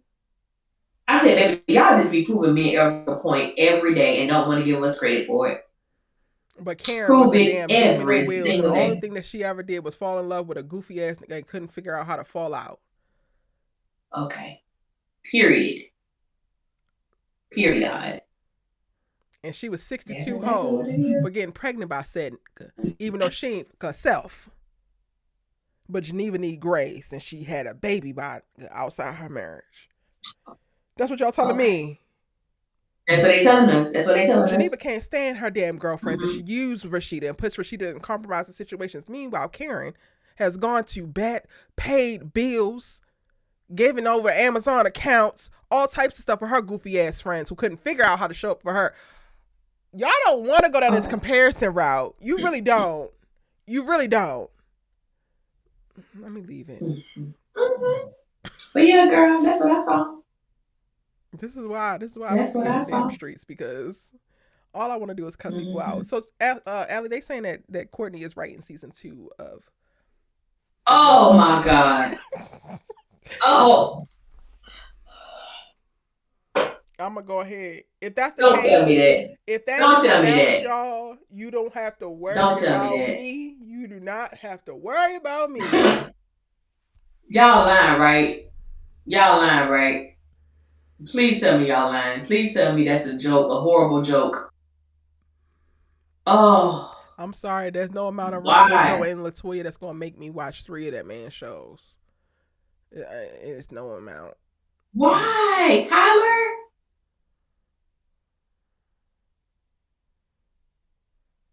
No. Why is that happening? That really just hurt my feelings. Like, I'm not even Allie, but that's what they saying. Okay. I am saying here and now, if that is confirmed, I am out. I'll holla. I can't do it. I'm good. I hope that's not true. I really hope that's not true, because I can't. I can't. The way this man has just demolished sisters, I can't. I can't do it, y'all. Because if that is true, that just really hurt my feelings. Yeah, I'm not even joking. Where is Michael? I need Michael Tyler to say it to him. Anymore. Michael never existed. Aren't you falling for what Courtney is putting down? He said, fuck what happened before. Y'all need to shut up about it. It's the past. We're in the present. Hey. It's like Men in Black. MIB. What you think you saw, you did not see. That's what Michael is. That's what Michael is. Set up. None of this the truth. They lie. I hope that's not the case. Tyler, I hope you did not create divorce sisters, which it seemed like to me was your way of getting back into the sisters conversation after you had introduced the writer's room over there. You didn't want to take that back. So you created divorce sisters because maybe you felt like scratching that itch. Okay, cool. You need to hold on to it. At least 4 seasons before you try to hand it off. We have just got acclimated back to you writing. You hand this over to Courtney, I'm out. I can't do it. I can't. Courtney Card also writing Ruthless too. Oh, see, I don't watch that show, so I stopped watching. I feel bad for those who watch it. Yeah, I think I watched the first. What the hell is wrong? Why are he writing everything now? That's Wow. So ain't nobody over there else can write. Like he's the only option. You know what, Allie? I would not have minded if he would have handed sisters over to Maggie. That's true. Like, if we're gonna give it to one person, her wasn't perfect, but I would have loved watching her work it out. Why couldn't we hand it over to Maggie?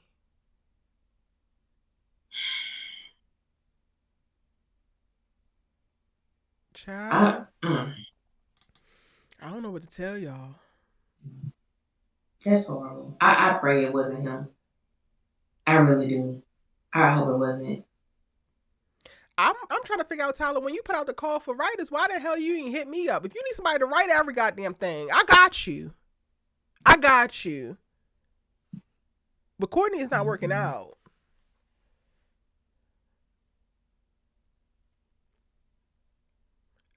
Where did Geneva get that scar from? But she didn't have it on her face. Okay, actually, we can talk about this before we get out of here, Allie. Why in the hell is there a big ass hickey on the top of her head when he slapped her across her cheeks? I said Geneva's about to be the girl who goes and hurts herself. She's about the thin line between love and hate this boy. Because when he asked, are there any other bruises? She said, probably because I went through the table. She's going in the back room and beating the hell out of herself so that she could try to... Mm-hmm. Geneva pulled a Brandy. She put that orange in that stocking and hit her own self. She pulled a Brandy from a thin line. I agree with that wholeheartedly. Cause baby, where that came from? On the top of your head, you girl. didn't They show held all the way back from down low and brought it up. How did that get on top of your head? Baby. William went down all the way to Antarctica and came back up and I said, damn. I wasn't expecting that. I mean, even if he did slap her, I wasn't expecting him to go to Antarctica. Baby, there was some force behind that slap. Jeez. I said, damn. Woo. Allie, Dang, William. I swear I was looking. I said, please don't hit her. Please don't hit her. Please don't hit her. Oh my God. And then he did. I said, baby. Well. Yeah. Okay. You was begging for it. You was begging baby, for she it. did. And it's the thing that gets me too about people. Because I try to have like great. It's when the people who I try my best to respond to everyone at least once. It's when you don't actually watch the show for me and then you comment because somebody literally had the audacity to say that William hit Geneva first. That in itself, I should have just deleted the comment, but I did. I said this woman slapped this man twice. She hit him over the head with glass vases twice. She threw one and actually cracked him over the head with one. Slapped him multiple times before he slapped her back. What show are you watching? Mm-hmm. I said I need for people, and even if you don't remember, it's okay to say I don't remember. I remember serves me correctly, but in that moment, baby, once he slapped her, it was done. Yeah. He slapped, she stabbed. That's how that went. Yeah. I need to know where the hell did Geneva go after she left that house? You just show up at church. When you slept there, where you been? Where the hell you been? And if it wasn't for Bridget, where's Anika? Oh my God! Now all of a sudden, oh. Girl, go to hell. You do not give a damn about this baby. And Virgo Queen asked me what did I think about Anika in the season finale. I loved every minute of her little cute ass. I said, yes, Anika, apply pressure. I don't want you. I want my daddy. Where's my daddy? Apply pressure. Keep your foot on your mama neck because she's raggedy as hell. Yes. Loved every minute. My mommy is so mean to my daddy. I want my daddy. Did he go to heaven? I about cried. That little girl about broke me. Oh, she about broke me. Anika. Where the hell was Anika since you barreling back to the damn house? And you didn't think about that before you walked your goofy ass out of that house after you stabbed that man and left his ass to die. That girl was up there in the bed that entire time. And now you're worried about her finding him? Newsflash, she did. Do you know how deplorable you gotta be to be? Anika is definitely a little star in the making. Now, yeah, I love everything about it. I tried to wake him, he's not moving. I said, oh. And Broke my heart. everybody did not want her to be the one to find Yep. him. Nobody wanted her to be the one to find him. And I said, Lord, this baby found this man. And for her to say what she said to Jeff, it just lets us know that she went over to him and she tried to wake him up. And she just, I said, oh, that, mm, mm, mm, mm.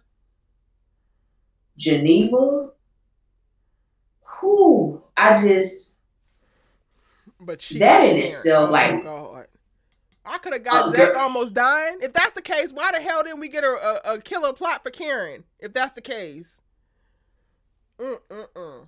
I said, I just, and the fact that there are children who have witnessed Mm-hmm. domestic violence situations or witnessed the like one of my cousins, he's passed away now, but he witnessed his father murder his mom, and he was like Wow. 7 or 8 years old. And I'm like, there are so many kids who grow up and that what it does to you, like it does something to you. And the fact that, okay, you snapped, you whatever you did, you forgot your baby was there. You forgot, even if you For did snap, let's say you hours. did snap, For for you left your baby hours. there all night. It is a new day, the sun is up, people are at work, and you don't even think about your damn child. I need to know who's gonna have custody of Anika while William is recuperating and Geneva is in jail.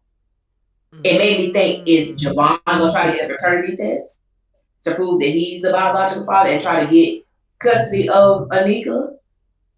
I need to know what's gonna happen with that situation. Because Geneva needs to be in jail. She did. She And who gonna does. get the baby? She needs to be in jail for sure. For sure. I hate to be this guy, Allie. I hate to be this guy. But you brought up a What's point up? about Tyler Perry being Tyler Perry. Tyler did something with If Loving You Was Wrong years and years and years ago. Oh, I never watched it. What he did though? He carried on with this plot. Who the daddy? Who the daddy? Is the husband the daddy? Did she cheated with the damn neighbor? We finally get paternity, and neither one of those men are the damn daddy. Oh my God. I can see Tyler doing some mess like that.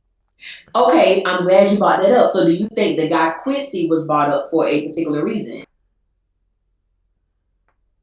Until we get a Cool. face for Quincy, no. Okay. Okay.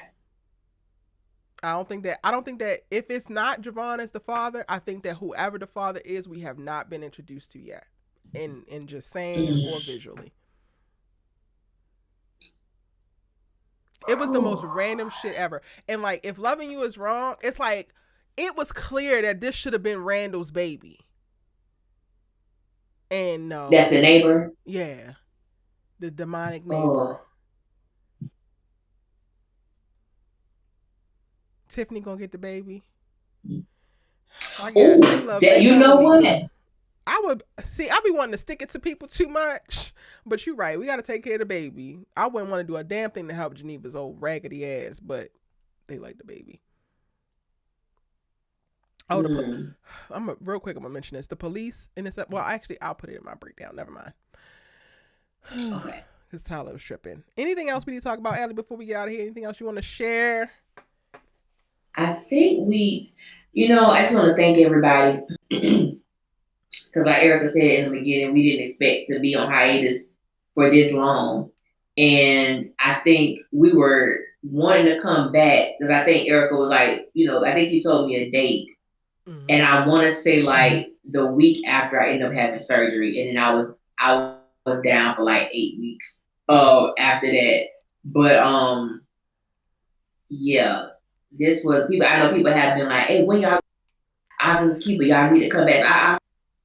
So I know we had some technical difficulties that wasn't our fault. Tyler Perry got bug in YouTube's ear, but I really hope that you guys enjoyed this particular aspect of OUR SISTAS KEEPER, talking about divorce sisters, because that seemed to be a show that a lot of people are really loving right now and are really invested in. And I'm glad. I actually am glad to see that because we don't see a lot of black female led shows that we can actually sink our teeth into. And I agree with you, Erica, when you talked about how not really individually seeing yourself in these characters. And I think the only person I know for me personally that I can relate to is Geneva. Oh, hell no. Is Rashida. I was looking at a picture of Kadeem on my Oh. computer and it made me say, baby, hell to the no. I Gotta rebuke say, you, Allie, Satan. I rebuke you, Satan, in the name.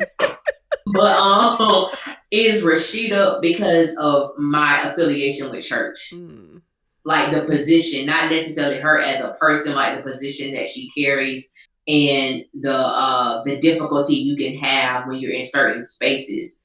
And I relate to so much of what she represents as a whole because she's also that church person that can get on your nerves. Like mm-hmm, you walk around like you high and mighty. You walk mm-hmm, around like everything is good. But I also know that person too because I've been there where you try to put on this mask and you take up so much that you literally mm-hmm. have a breakdown because it's like this is really I want to cuss you out, and we know Rashida can, she can go to like I want to cuss you out, I want to say these certain things, but because of who I am, I have to restrain myself or whatever the case may be. But it's interesting that there are these 5 women who I don't really can say, "Yup, that's me right there," Yeah.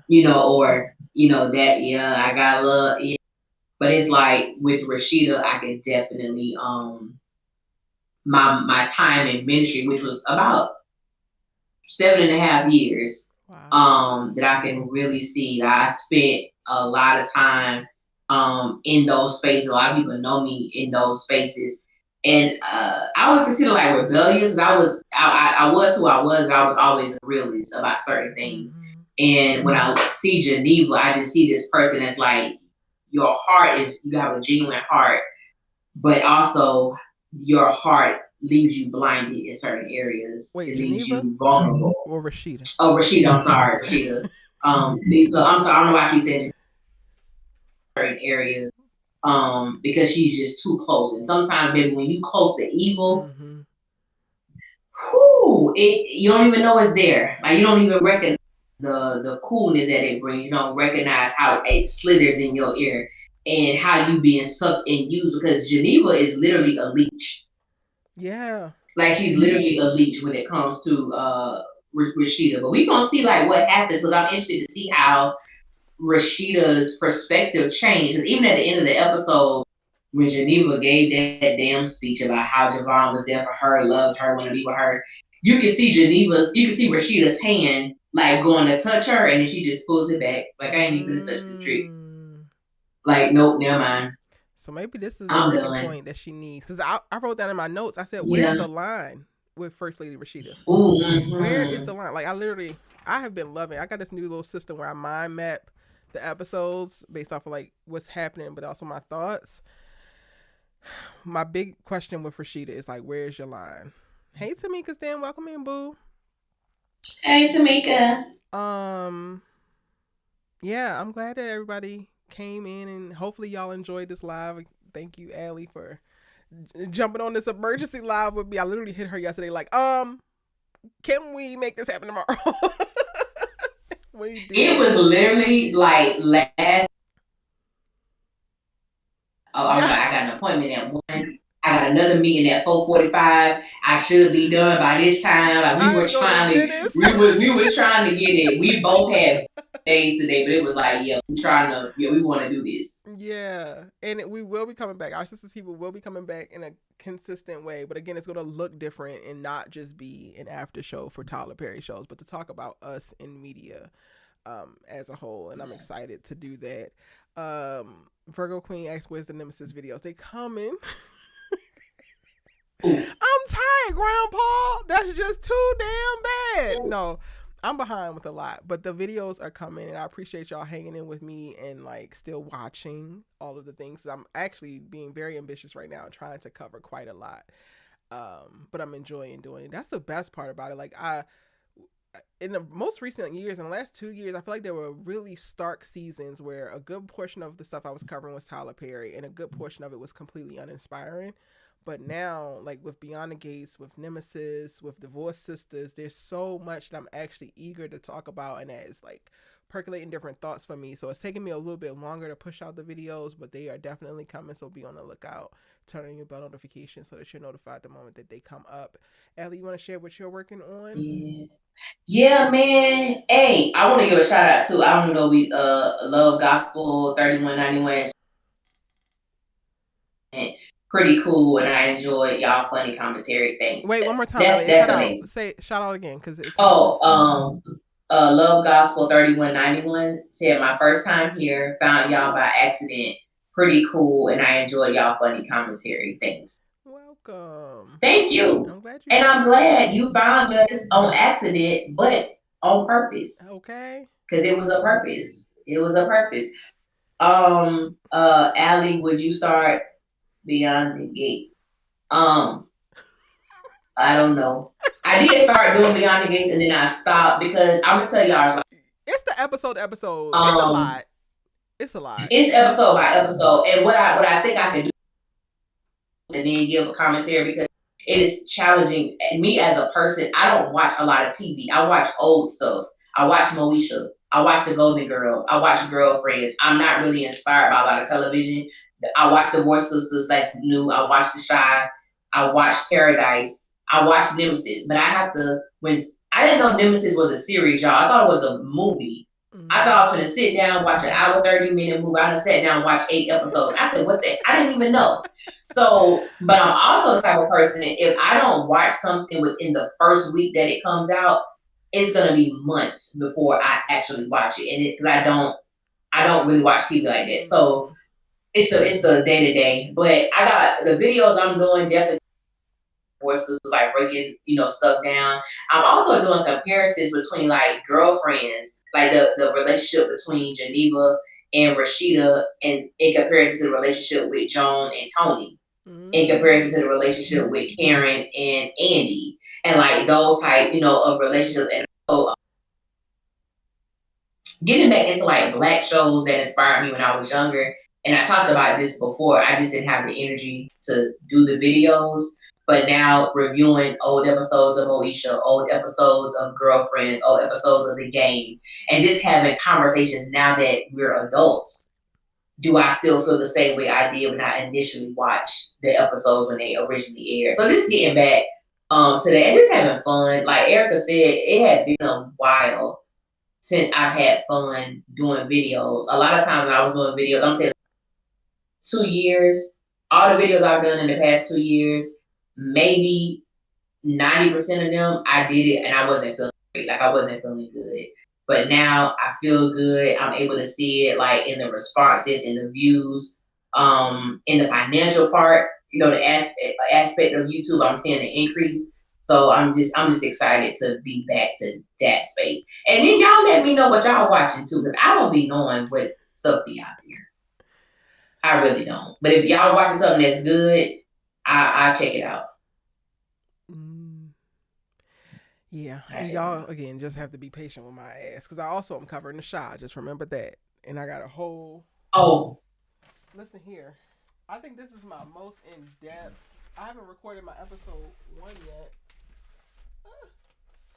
My most in depth the shy mind map um, that's wow. from the first episode. I have so many thoughts about the shy, but that's one thing that I'm like, I'm leaning into what I think is my bread and butter in reference to like how deeply I think about things and the correlations that I make and the connections that I find and all of that. And I'm trying my best not to rush myself.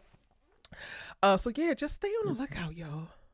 I love that you're in a really great Yeah. place, Allie. I love that I'm getting back into a great place because it could be Yeah. a grind at times, but we are pushing Mm-hmm. through and we're grateful that y'all are still here. Drop in the Yeah. And comments. the shy. Oh, what you say? Oh, go ahead. I'm sorry. Oh, and the shy, because some people ask me what's I going to, and I always, yes, and this is the thing about the shy. It's so many moving parts on that It damn show. is. It is the shot is a lot, and I know if I do talk about it, it's not gonna be probably an episode review. I'm probably gonna take like certain parts of the show and talk about it because it's a lot, Mm-hmm. and I don't want to have ass. I don't want to give y'all like reviews or nothing. I want to give y'all half ass content. So if I ever do the shot, it'll be like certain parts I just want to talk about. So it's a lot, girl. I know you know because I just saw your paper. That the shot is a lot. It Yes, I need is. to record that because the new episode dropped tomorrow, and I'm gonna be back in the same damn boat. Anyway. Oh dang.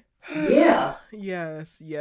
So yes, the original question was my Nemesis videos. I actually have not watched episodes 5 through 8 of Nemesis. I still have to record my episode 4, and I'm trying to do a better job of like not watching the next one until I record my video so that I am fresh and like staying Mm, on whatever that thing is. But they're coming. Just stay on the lookout. Thank y'all so much. I hope you enjoy your night. Be on the lookout for other announcements for yes. live streams that are coming. Somebody came in originally and was like, "Oh, I thought this was going to be a Beyond the Gates live stream." Those are coming as well. So again, be on the lookout. I'm getting into a place with Beyond the Gates, and I'm excited about it. I do love what they got going on, but I'm also behind with them. So again, just keep on the lookout. Subscribe if you haven't already. Keep posting comments, Yes. sharing your thoughts on both Allie and our channels. Because in the comment section is where you can Yes. definitely share your thoughts, what you're watching, and we do see it. And we'll see you in the next Yes. one. Good Yes. Love night. y'all. Have a good one.